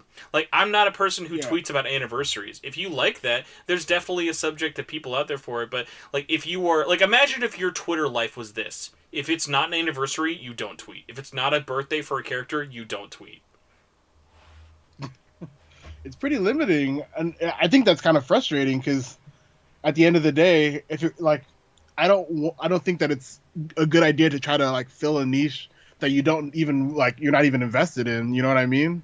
Like, when people say like that I'm like a Megaten content creator, I'm like, kind of. I mean, I've definitely had other moments. Like, I did a whole video on Angel's Egg, and I did a video on the Print Club, my best video ever that no one watched. Listen, I watched it on at least 3 devices. You got a quarter of a Bitcoin from me. I actually watched that video when I'm like, how did I do that editing again? Because it was like my high effort video. But anyway, I just think that it's one of those things where the negativity just comes because I'll just see a bunch of people liking a tweet or whatever. I'll learn, oh, this person got canceled, and then there'll be this like another wave of let's be positive, or what'll happen is I'll be talking about something. Like today I was talking about If a lot, so I decided to search If to see what people were saying about it, and then of course my natural reaction is to like correct misinformation. Oh, and I'm my like, God, I don't want to do that because literally me every day. There's a moment, whether it be in real life or on Twitter or Facebook, I have a moment where I'm looking at a conversation I have nothing to do with, but because it came across my peripheral vision, my inner comic book guy, like, I have to like hold myself back of like, you're very wrong. Let me please correct you. Like, I even did this with a Friends review. Like, the GameSpot review of Strikers was done by Michael Hyam, friend of the show. Really great guy, awesome guy. As soon as I finished his review, I literally sent him a DM saying, actually, you miscredited the game, because he said the soundtrack was just done by Atlas, and I was like, well, it was actually only done by one composer at Atlas. There were 3 composers at Koei Tecmo. It was way more of a Koei Tecmo thing than an Atlas thing, and it was like, well, you didn't mention like Koei Tecmo at all. Like, that was my initial response to a Friends review of that. I finished it and I went, you got this wrong. It's just like, that's just like my brain. It's how I work. It's like, I know it's dumb. For me, it's like I have to like gauge whether or not it's wise to engage, because I know that if I just keep correcting people, because sometimes it'll be the same group of people constantly repeating like misinformation, and I'm like, no, come on. Without saying who it is, I gotta know one. Like, give me an example of like the last one you saw where you really were like, you really wanted to jump in. Literally last night, someone was talking about the SMT timeline, which is one of the things I hate the most. Cursed. Let me tell you, in over 200 episodes, Larrue, would you like to know how many episodes I've dedicated to the fucking timeline? 0. Good. Because it doesn't exist. I would rather talk about the bullshit Zelda timeline of fucking split paths and alternate universes and beginning. Like, I'd rather talk about that bullshit than like the fact that anyone has ever wasted a breath on that time. Because well, if you go back and look at this old Atlas website, they kind of talk about how no. Play the game. Does it have a 2? Is it related to the last one? Is there a number in one that's not in the other? It doesn't matter. Yeah, because if you do that whole Atlas did this timeline post when they released Nocturne, you'll find that Atlas doesn't have a timeline because they don't ever know what and they don't plan for it to be connected, and it's frustrating. So anyways, this person was talking about how if Persona 1 and Devil Summoner is connected, and I'm like, actually, if you read this interview, then you'll know that If takes place on a timeline that's different from the timeline in Persona, but the events in If happen, but not in the way that they happen in Persona. And I'm like, it's a really dumb thing to explain, but I'm like, I have to explain this, but I didn't, of course, because I went to sleep instead. The smartest option, whenever you feel the urge to correct someone, just go to sleep instead. And that's like my thing is like when I see that kind of bizarre, like people passing on information that's easy to like disprove in my mind, I just get that urge, and it happens the most with timelines or with Nocturne talk, any kind of thing of like, oh yeah, one more got rejected or whatever. That's why I make fun of that all the time, and why I hint that I'm making a video on it all the time. It's never coming, is it? It's never. No, it is. Come. It is, but it's just like so low on my priority list because as much as I don't like it, I know that even if I do that, you Larrue, you need a Trello board. You need a Trello board that just lets everyone know from level of most likely to most bullshit likely videos that are going to be coming out in whatever order. So that way, I need to stop getting my hopes up, because the dumber the video is, the higher I want to see it, but the lower on the it's coming soon I know it is. Well, okay, so initially I had this video and it was going to come out in like October last year. Then I made my Hijiri video, and I wanted to basically just disprove that because it's super easy to disprove, Like, it was all you had to do is read the script and then compare it to what people were saying, and then you go, oh, well, it's clearly not Hijiri. But then when I made that video, people were like, well, you put up some good opinion, but I disagree. And it's like, what? Did you not see the thumbnail? I made it very clear this was an Animorph situation. I have facts and logic behind me. The Animorphs thing was my favorite thing to do, actually. So, like, I like dumb editing. Like, sometimes I'll get really into the thumbnails. Like, again, with getting back to the Print Club video, I found the font that Atlas West used for the official Print Club because they never use like custom fonts or anything. They just use whatever's in Adobe's library. Mm-hmm. And I was like, okay, this is clearly a decorative font. Let me just look at Adobe's decorative font library. And I'm like, oh, cool. Found it in under 10 minutes. I get to use this font in my video's thumbnail. I get like high off of that, like that sort of dumb geeky stuff. But yeah, the fact that even if I give like factual information that's not opinion and people can still disagree, it made me not want to do this fierce battle or forced battle, because that's the actual canon name. It's what Atlas West calls it. It's what everyone else calls it. It's called forced battle. For some reason, fans insist on calling it fierce, though. I think it's like another reason of like why it's so hard to like. It's like almost like reverse Mandela effect of like, because, but like YouTube even. The song with the wrong title is primarily in YouTube, so like there's no way you're ever gonna take it back. You know that, right? Yeah, I even tried to make a dent by posting the actual like Atlas West, calling it Forced Battle, the actual translation, the actual like the CD, and people were like, I was like, maybe this will make a wave, and then I like checked like the new postings of people covering that song or whatever, and what do you know? Everyone still calls it Fierce Battle. like my in like the reverse situation of this, I was going over this with Marsh. Like I thought it was really funny. If you go to YouTube's data analytics, it'll say Persona 5 Strikers is called Strikers, but it still has the release date from Scramble. And the reason is I did every video I ever could last year, including podcasts. I tagged it as Persona 5 Scramble. So there are probably such a wealth of videos that were like, well, it's about this game and it came out last year. Like we can't just like flip them and like wipe all that like user data out. So like, sorry, we're gonna give you the right name, but you're gonna have the wrong year forever. Yeah.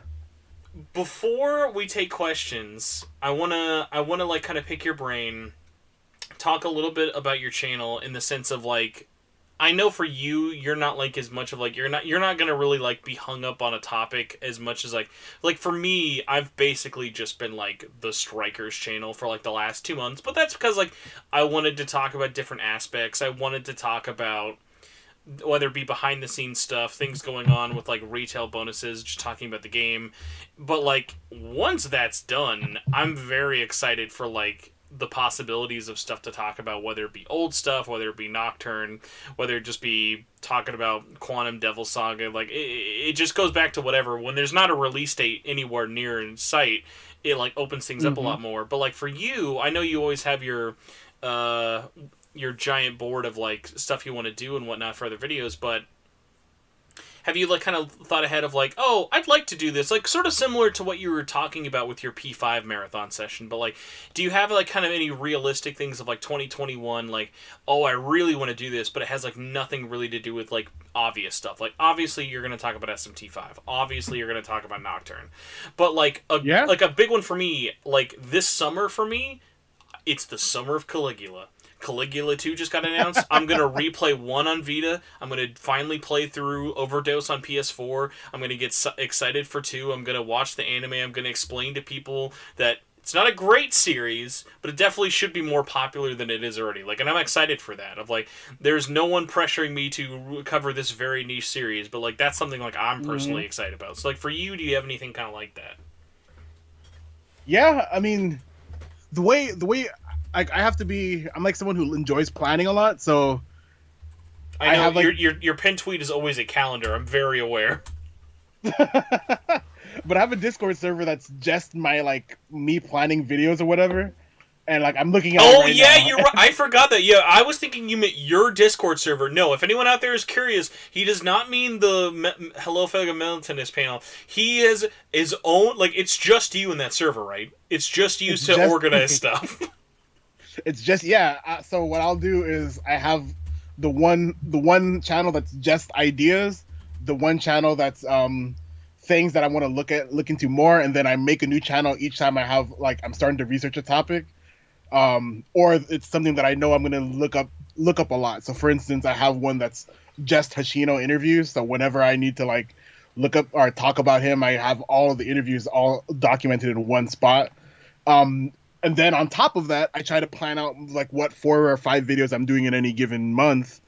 Usually it changes drastically. Like I think for January I was supposed to do a video on Digital Devil Saga, and that video fell because I realized I needed to buy the other two guidebooks that I didn't have in case they had an interview. I also needed to buy the PlayStation magazine that has the weird zebra cover up in case it had an interview, and I needed to read the books again. So I was like, okay, well, this is gonna fall back, but like I try to do it in such a way that I'm gonna rotate topics, so I'm not constantly hammering down one thing. So for instance, going into March, I have the video on garage kits, which is gonna be another video no one's gonna watch. Because I don't think anyone cares about that. I don't know. Like, there's a large, like surprisingly large, like, community behind it. Like, they're not massive, but, like, they are passionate. Like, people who are into that, like, if you told me, like, it's always the ones you never expect. Like, the ones you, like, I always think it's funny when you have a video you do that's like, oh, nobody's gonna watch this, and, like, it weirdly takes off. Like, my second most popular video I made last year, was about how 13 Sentinels sold like dog shit.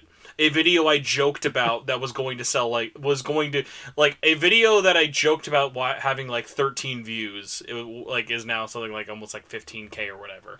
And I'm like, that's insane. Like for a game that again is not popular, but that fandom, like I'll just get people in there, whether it be YouTube recommendations or someone found it of just people watching it say, cool video, I bought the game, and I'm like, cool.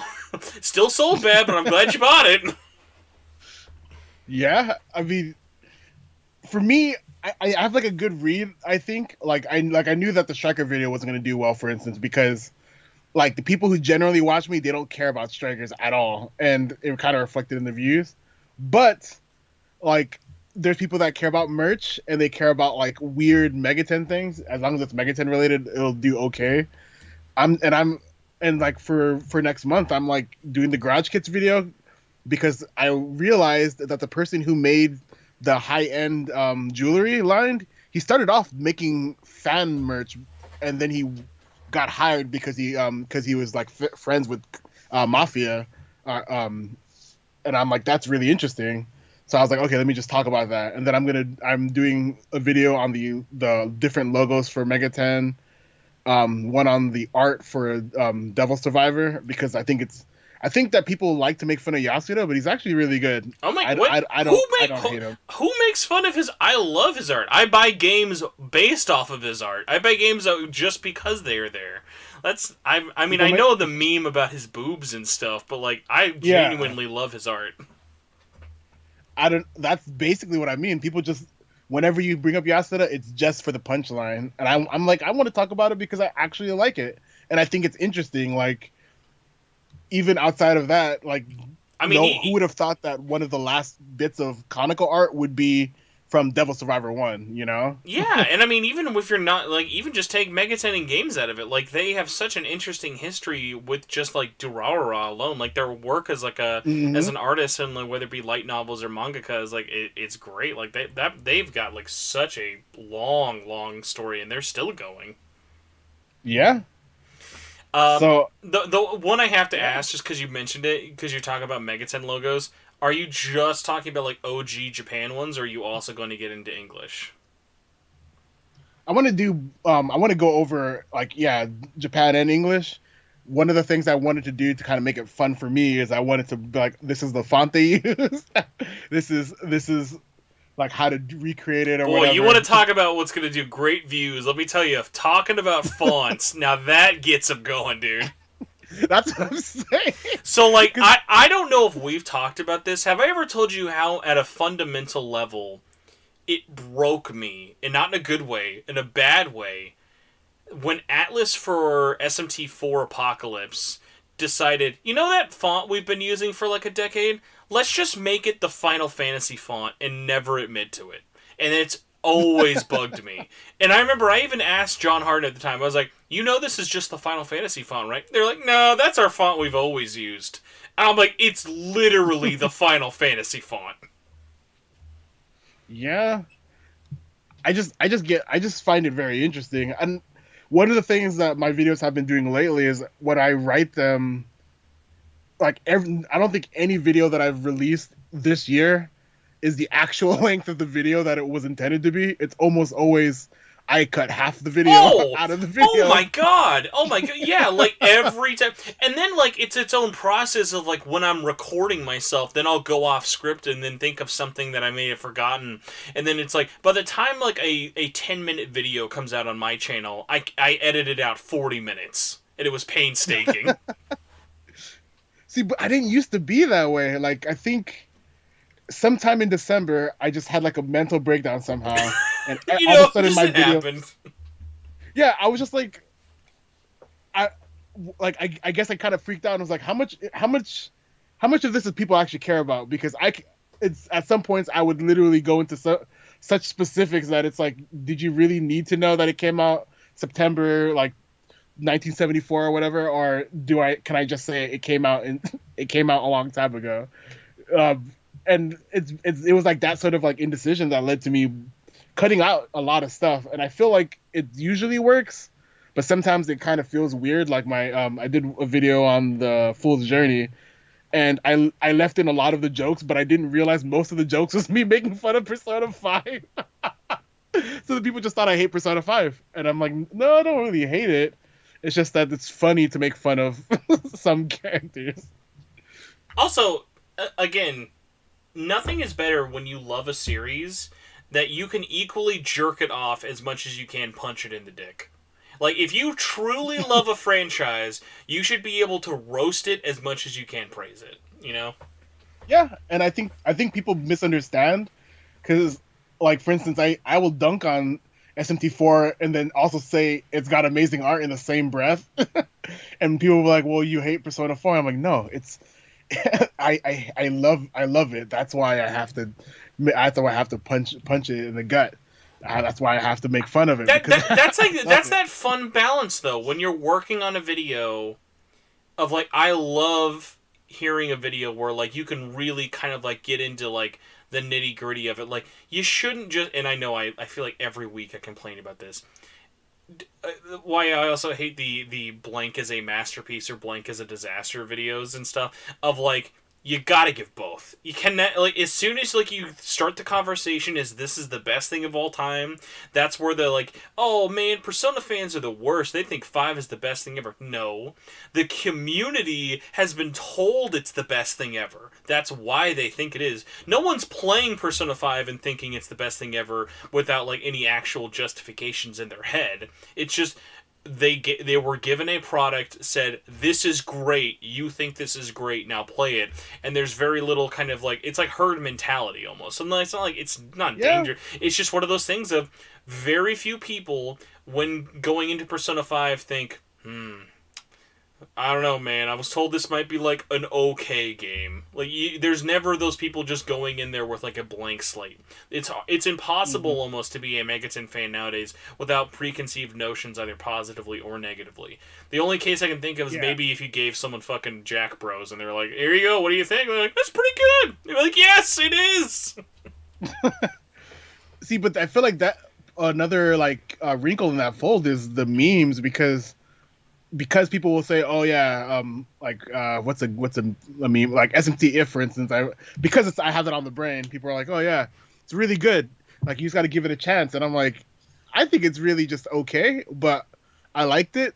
And then I was reading about people's opinions on the manga, and people were like, yeah, the manga's super good. Dude. Yeah, really... we were just talking about that last week of, like, the game is cool, but, like, if you can, the manga's the way to go. Like, just save yourself time and energy and just read the manga, please.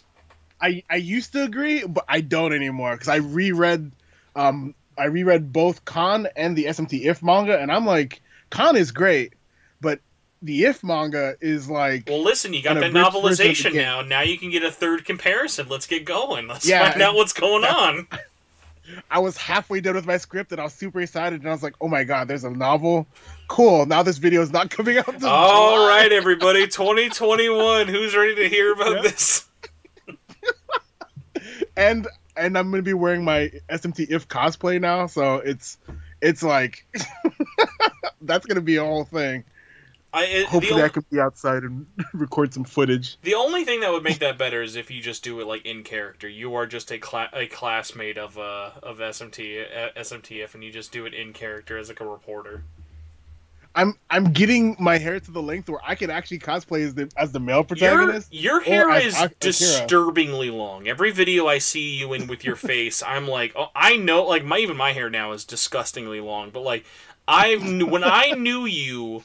You probably had longer eyelash hair than hair on your head. Like, that's how short your hair was when I first met you. And now it's like almost bun shape or bun length. No, you know what we need to do? Before you get your actual next real haircut, we need a shot-for-shot remake of you doing the Hey Yeah video that you did in that really great blonde wig. Because your hair could just do that, but as your natural hair color. Oh man, I forgot all about that video. That's like one of the best things I ever recorded. That is a 10 out of 10 video, which I'm 99% sure no one can see online unless they know you in real life. I think so. I think it might just be on my regular social media, my secret personal social media. The knock OnlyFans account. Well, we got to get into questions. Also, shout out to Demi Crow, who may or may not just be Jeff Bezos with a Megaten fetish, because you super chat me so often. But thank you so much. And yes, I'll just put this out there: Jack Burr's remake in 2021, no. Synchronicity remake on consoles or port, yes. Because let's be honest, how is that not left PCs? My thing is, at this point, they should just do a sequel to Synchronicity, but remove all the Strange Journey aspect of it. Oh, I'm sorry. Are you talking about Toho Knights, Azure something Yeah. or whatever? That's literally what it is. By the way, oh my god, It is. It's very slow moving. I'm really, really close to getting Ladybug on here, and I really want to talk to somebody who worked on that game. I really want to talk to somebody who worked on that game. Do it. I mean, I'm down for it. I want to hear about that, and I want to know why it's trapped on. It's like you can't even get it. I'm legally 99% sure it's literally the fact that like they were told, nah, like, hey, we could do a console port. We've ported games to console. And like, nah, you're good. You just leave it there. We're not doing that anymore. Shame. But yeah, we have some questions. We're gonna go to Twitter really quick for you. So rapid fire question time, because we are well past our time limit here. But God, if we can't complain about things for too long, who knows? Chugga.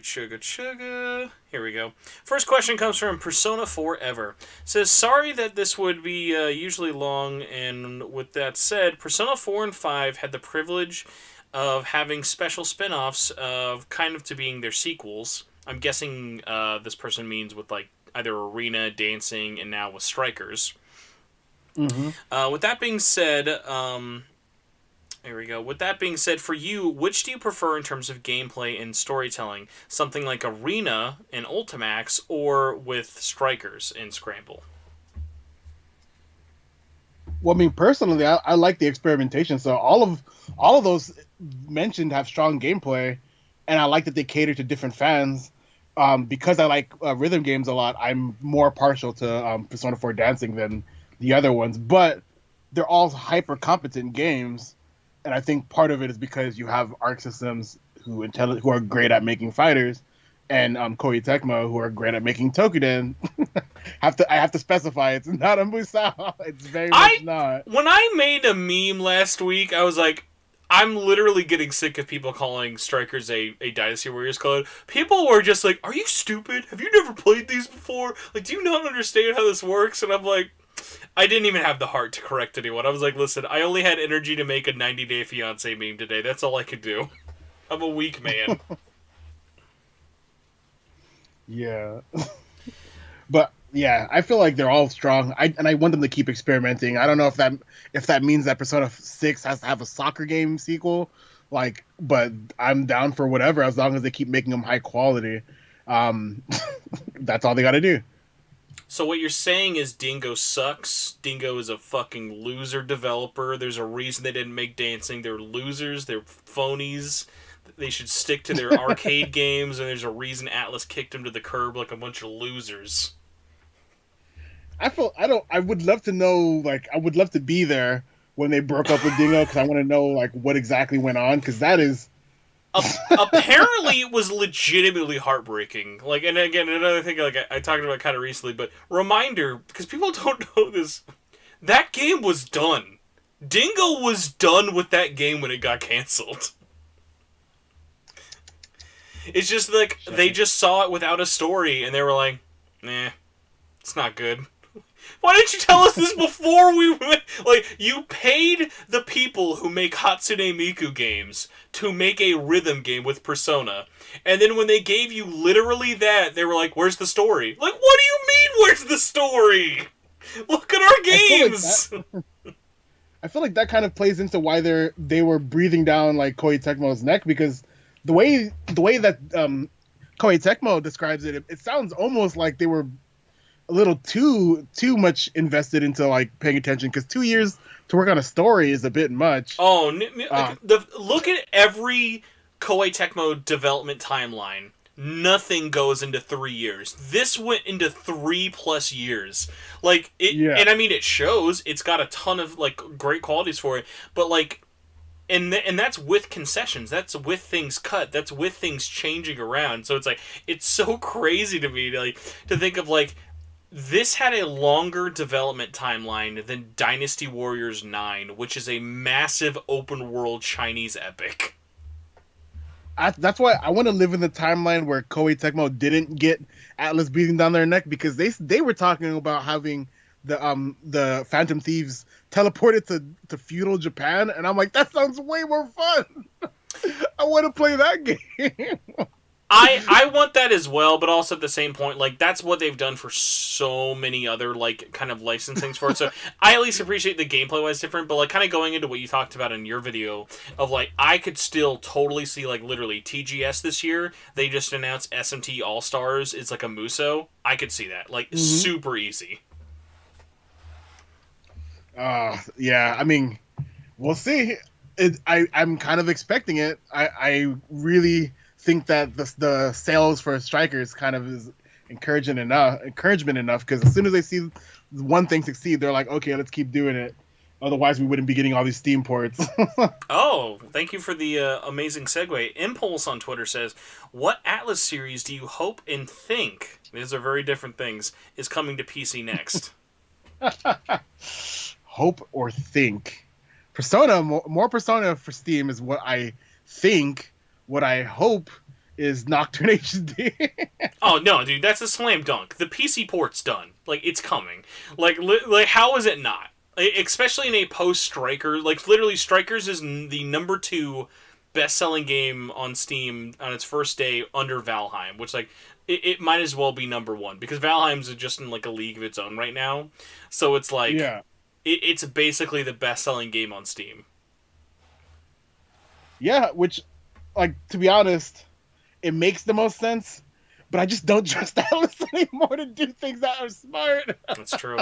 That is true. This also goes back to the community who also just said at the beginning of this podcast, I don't even think it's coming out physically, let alone a PC port. Yeah, that's basically where I'm at. We'll see.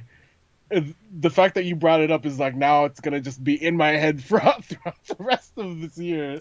I want nothing more.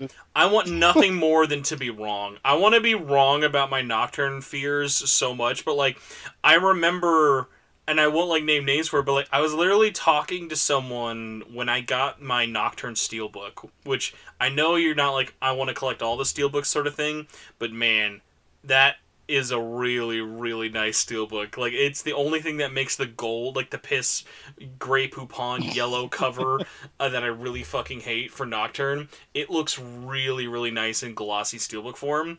But, like, I remember showing that to the person in charge of making steelbooks at Atlas, and they went, oh, that's cool. And I was like, hey, so you guys gonna do something like this for your steelbook? And they're like, oh, we're not doing that. Like, and I'm regarding to a steelbook. Like they were brazen enough to just tell me, oh, don't expect a steelbook for this game. Nocturne is definitely not getting a steelbook. And I was like, I appreciate you telling me. I'm hurt that you told me, though. Yeah, I mean, why did we even get a Catherine one? And we didn't get a Catherine one. We got a cheap ass metal case. That's not a steelbook. A metal case book. What is it called when it's not actual steelbook? If it's not a steelbook, like it's just called metal pack or a metal case. Well, just give us that. I'm not too picky. I just kind of... No, dude, those are so cheap. Do you want a case that doesn't even have a name of the game on the spine without a slipcover? Was that a rhetorical question? Okay, that's true. I'm asking the wrong person the right question. Our next question comes from Drippy Wren. Says, and this one's like I don't know if like you have that much of an opinion for it. Why didn't Atlas add running when exploring in Persona 5 Strikers? Like for like the when you're like, you know how you can dash to run faster. I gotta be honest. You already run, like, those areas when you're in the social environments are not ever that big. If you were dashing as fast as you are in, like, the jails, you would literally be, like, Mario 64 speed running through the game. Yeah, I don't think I don't think it's an improvement to the game to have that. You know, it's more just like a dumb meme to do. You should just be impressed that you got social environments in this game at all. Jaganus says, "Who is your favorite to play as, and/or what party members do you mostly plan on sticking with through the game so far?" Morgana. You don't have to have 4 people. You could just have a Joker Morgana team. You only need Morgana. Man, I really wish they did like a Tokyo Mirage Sessions thing where once you do New Game Plus, you don't have to have Joker all the time. Because like I think it would have been so much more fun and like to see dumb runs of just like imagine a Morgana only run of this game. It would be good. It would be entertaining. would it get like an extra point in like the Larrue like review score metric? Yeah, because I gotta say, there's nothing bad about Morgana in Strikers. Like, there's nothing. Morgana good. Everyone should play as Morgana. Okay, so now I don't know if this will be easy, and I know this is definitely not fair for you, but in all of the games that at least that we're given here, so out of the non-mainline titles, where does Strikers like rank? So you don't have to rank them all, but like tell us like for like a gauge, where would it kind of be at in the grand scheme of non-mainline Persona titles from your experience so far? Non-mainline Persona, so then that means it's probably like the third highest because I would put Persona 4 Dancing on top as the best non-mainline Persona. Of course. And then for the bottom would probably be PQ2, even though it's a better like mechanically, I don't care for it. So yeah, it would probably be number 3. So it would go Dancing. I like Arena Ultimax, even though I think Arena has better balancing. And then kind of like everything else. Oh my god, I got reminded of that arcade exclusive patch. You remember when they patched Ultimax, but it never came to consoles? It was only in arcades? I got reminded of that today, and I was like, why did that have to come across my timeline? Now I'm sad for a game I don't even play anymore. Yeah, I don't know.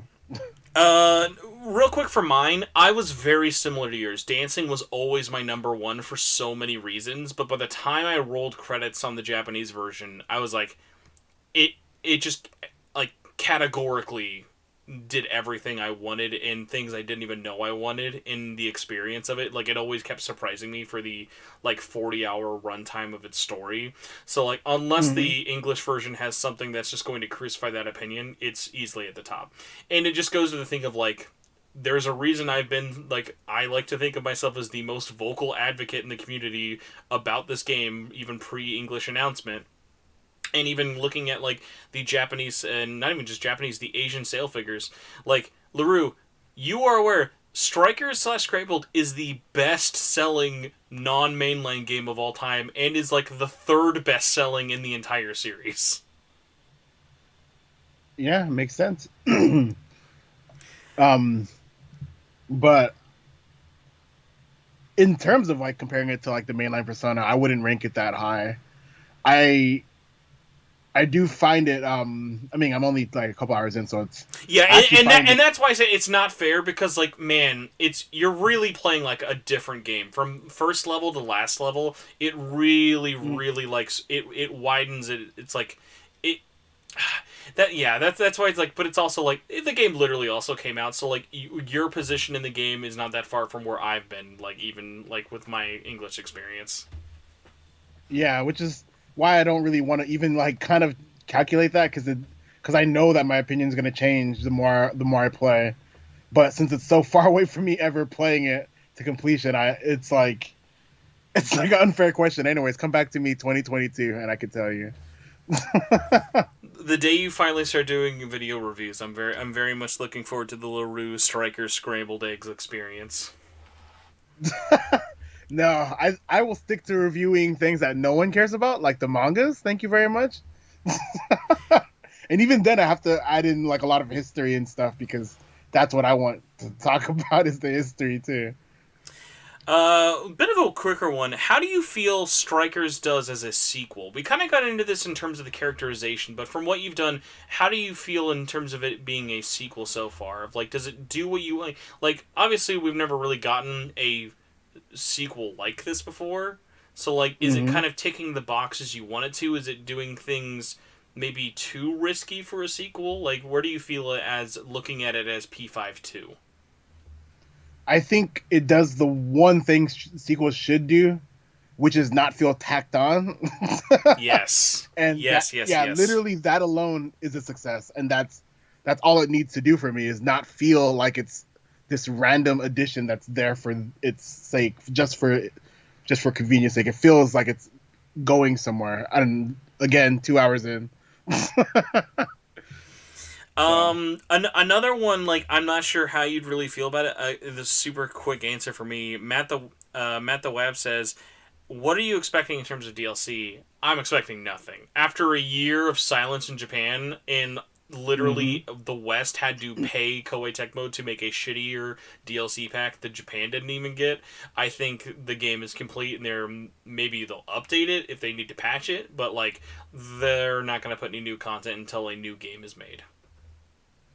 yeah, I I don't expect any DLC either. I feel like if they were gonna do it, then they would have done it already. So yeah, They at least did good DLC to the point where I paid them money because I wanted to thank somebody for putting a song from Revelations Persona in a 2021 video game. That made me happy, and I thought that was worth $10.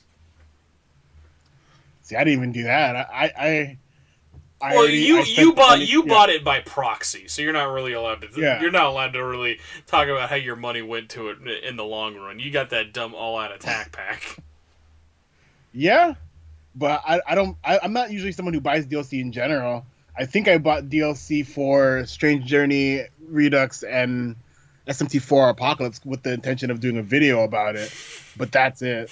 And even then, I didn't want to do it because, again, I have like this thing where I don't want to do videos if they're overly negative, and I didn't really have enough nice things to say about those games, so I didn't do it. How how much of the soundtrack actually of Scramble have you heard? I listened to the whole thing already. Oh, Um, soundtrack spoilers. Okay, I'm sad you did that because in context it is cool to listen, but that does help at least answer this question by Fluffy Jesus. What either new version or song in the soundtrack stood out to you the most? well, Last Surprise, which is probably the most basic answer. I liked it, which I don't know if that's a controversial opinion, but I liked it because well, first of all, I didn't really care. I didn't really have any emotions in regards to any of the music, but then after reading what the Koei Tecmo guy was saying about how he wanted to adapt it faithfully, but also leave his own like artistic mark on it, I actually like the things that he did. Like and you hear it the most in Last Surprise because he had to take this jazz song and he turned it into a rock song, which is it sounds easy on paper, but I imagine it's not, and it works, and especially with Lynn's like little opening, what they call it a hum, but I don't know, I don't think that's a hum. That thing that she does in the beginning. If you're yeah, because you're here referring to the hey, that's not a hum. Yep. Yeah, but they call it a hum, and I'm like, okay, well, I guess humming in Japanese is just a little different. That's the Japanese raccoon to our tanuki. Yeah, exactly. But I like that. I like that song. I feel like it's such a cool adaptation because it fits the game. It also gives you the thing that this is not just a Persona 5 game. You're getting a completely new experience. It does a lot of the legwork for explaining that this game is different without having to do much, if that makes sense. No, yeah, totally. And also, shout out to this game for doing what apparently no Atlas game can do, having multiple battle themes. Oh yeah. Hey, do you like that one song? That's your song. That's all you ever get to hear, unless you pay me money and then you have to wear these dumb clothes. Yeah. Last two questions come from, and I'll definitely ruin this name, Enuma Elish says, "How far into the game do I have to be to download the DLC, or do I have to use the code or whatever for it?" Good news, it's right there from the very beginning, and I actually got to test this because I never really tested this with the Japanese version. If you are playing the game for your first playthrough and you're worried about the DLC music overplaying the scripted scenes, I found out that even if you play with the DLC music on, for these story moments where they're playing like unique versions, whether it be Last Surprise or like River in the Desert and stuff, those moments will still play even if you have DLC on. So like you can still play DLC and it'll primarily just use it for those like kind of filler battles, which I really really appreciate because it would have been pretty easy in terms of an oversight of like if DLC's on, then that means you always got to hear this song. And like it'd be a shame if people missed out on those like remixes and original songs. Yeah. Last one though, and just because I have you here, and Mirth asked as well, what in terms of the audio balancings, do you think this is an actual issue with the game? Mostly just wanted to get your opinion of it. Of like, do you think this is an Atlas West issue? Do you think this is just an issue with like the game itself? I'm in the camp of I think this is just somebody in terms of like dotting the T's and checking the I's. Like it just didn't get like a even like I'm thinking this is an Atlas West problem. I don't think this is it's the game's fault problem. Yeah, I feel like it was some sort of weird oversight, and if enough people bring attention to it, they might fix it. But I don't know if it's. I don't know. I'm playing it in Japanese, so I'm not like super invested in the English. I don't know how. By the way, dude, you're playing in Japanese with like English, and only because like for me as someone who has a good enough understanding of both. And especially because I played it first now. This is the first game I've ever have beaten in Japanese before English. I've never done that before until Scramble. Now, looking at it in terms of, like, I know what the Japanese script looks and sounds like, then having to hear the Japanese but reading the English script is, like, such a weird thing of, like, I don't know, like, do you think it, like there has to be a market or reason why does no one ever, when you select subtitles, why is it not the Japanese subtitles if I want? Like, why do I have to, why is every English, French, Italian, German, Spanish, all of those translations are based off the English script? Like, why can't it be based off the Japanese script? Yeah, I don't really get it. And the other thing that I don't get is how, well, I mean, I've only seen the English, Japanese, and English, Japanese, and Spanish. It's like so jarring because I understand enough Spanish not to be fluent, but like basic Spanish. And same thing with Japanese. I'm not fluent in Japanese, but I get enough. I have enough where I can tell that some things are weird, like the Tanuki thing. Like it's just bizarre. Or even the name Phantom Thieves is super bizarre because they call them like it's what it translates to in Spanish is more close to the Phantom or the Ghost Thieves instead of the Phantom Thieves, because it's a literal translation, a Google translation. So it's like I always get into this with like Hagane of like, even though I am just such a dum-dum and I have no idea like any of it, like my knowledge of any other language outside of like English is still pretty piss poor. The fact that every other language translation I've seen, it just feels like Google Translate was done and two guys had to edit it down. Like, to fit into it. And, like, after so many releases, like, it was cool that they started doing it, but I think the fandom, especially the international fandom, really has to start holding their feet to the fire of, hey, don't just give us this half-assed translation just so you can say you have it. Like, make effort. Like, put a team behind this. Don't just... Because if you look at the credits, it's always two people on each language. Two people cannot translate an entire game and have the quality not just be the spooky thieves or, oh, those are some good chimichangas. Yeah, because I think literally one time Futaba references wanting to eat churros, and I'm like, dude, like, just don't do that. Yeah, it's like... How does no one else see this as a problem? At least for, like, your own company's sake. Jesus. Yeah, and I'm like, you have to have someone who speaks Spanish, at least, that works at Atlas USA, who's playing the game and going, why is she talking about churros? Yeah, and just goes back to the whole thing, like you say in Devil Moon in the chat. they need to prove to not only themselves but to us that they are Atlas West. Like, in terms of their actions, they are still just as USA as they were 3 years ago. Yeah, exactly, and I think that's a detriment, and we'll see. The main reason I like playing it in Japanese is because I like the voice acting, but I play it because I get high off of being like, hey, that's wrong. That's just not what she's saying right now. I laugh so hard, by the way, at you thinking you're in the minority for liking the Japanese dub over it. I'm like, when has it ever been subs or laughed by the dub people? It's always the other way around. Like, when have you ever been given shit for liking the original VAs? Yeah, that's true. I think that upon reflection, that was a pretty silly remark, but I guess because the reason why I'm enjoying it more is now that I can see the differences, appreciate the subs a lot more, and not for the reasons of actually enjoying it, reasons of being like, they said that wrong. Probably the most petty reason to enjoy something. I mean, nitpick it. I mean, in terms of, especially I've come through things as a written editor as well. It's just it's hard to have those moments where you don't do that, whether it be out loud or in your head. But I have to give a quick shout out to Mark in the chat. He's like, do you think there's a single employee at Atlas who is even Spanish? Where I'm like, I'm pretty sure there's probably not. At least unless they're really quiet and really hidden. I'm like, I cannot see Oh, I know there is, because I'm so Atlas USA tends to, I keep calling them Atlas USA because that's what they are, but I feel like there's at least a couple. I remember there being some 2 years ago, whenever the last big in real life event was. I remember seeing the Catherine I don't party. want to say that. The Catherine party. The Catherine party, but then again, at the same time, I did drink a lot that day, so I don't. Those lights were a little dim, man. You might have been thinking, is this a fair shade complexion? What are we doing here?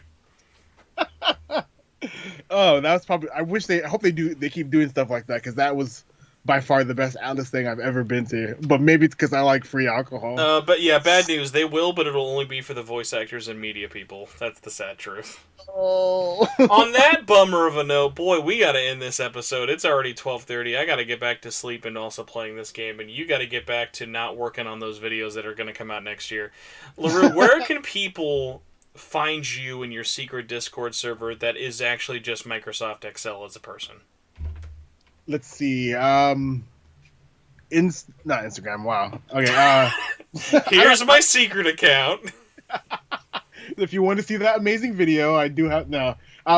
Just look up Larrue on YouTube, and I have a weird Twitter. It's Did You Know Tensei. I want to change it to Larrue, but everyone keeps telling me that's a bad idea.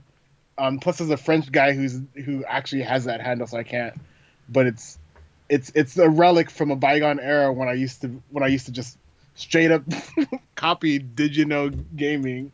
Well, I'm glad I'm keeping the trend of dead naming you by calling this episode Did You Know Larrue came back. Some people will get it. I feel like the people who've been who watched the podcast long enough, or the people who've followed my journey from being just some guy in your group, your Facebook group, to being a person outside of your Facebook. I'm a little horrified, by the way, at how many mutual friends we have. Not because I think there's a problem, but I looked at it yesterday or something, and I was like, Jesus, you and I have way too many mutual friends. But it's just because all of our friends all came from the same Facebook group. Yeah, basically.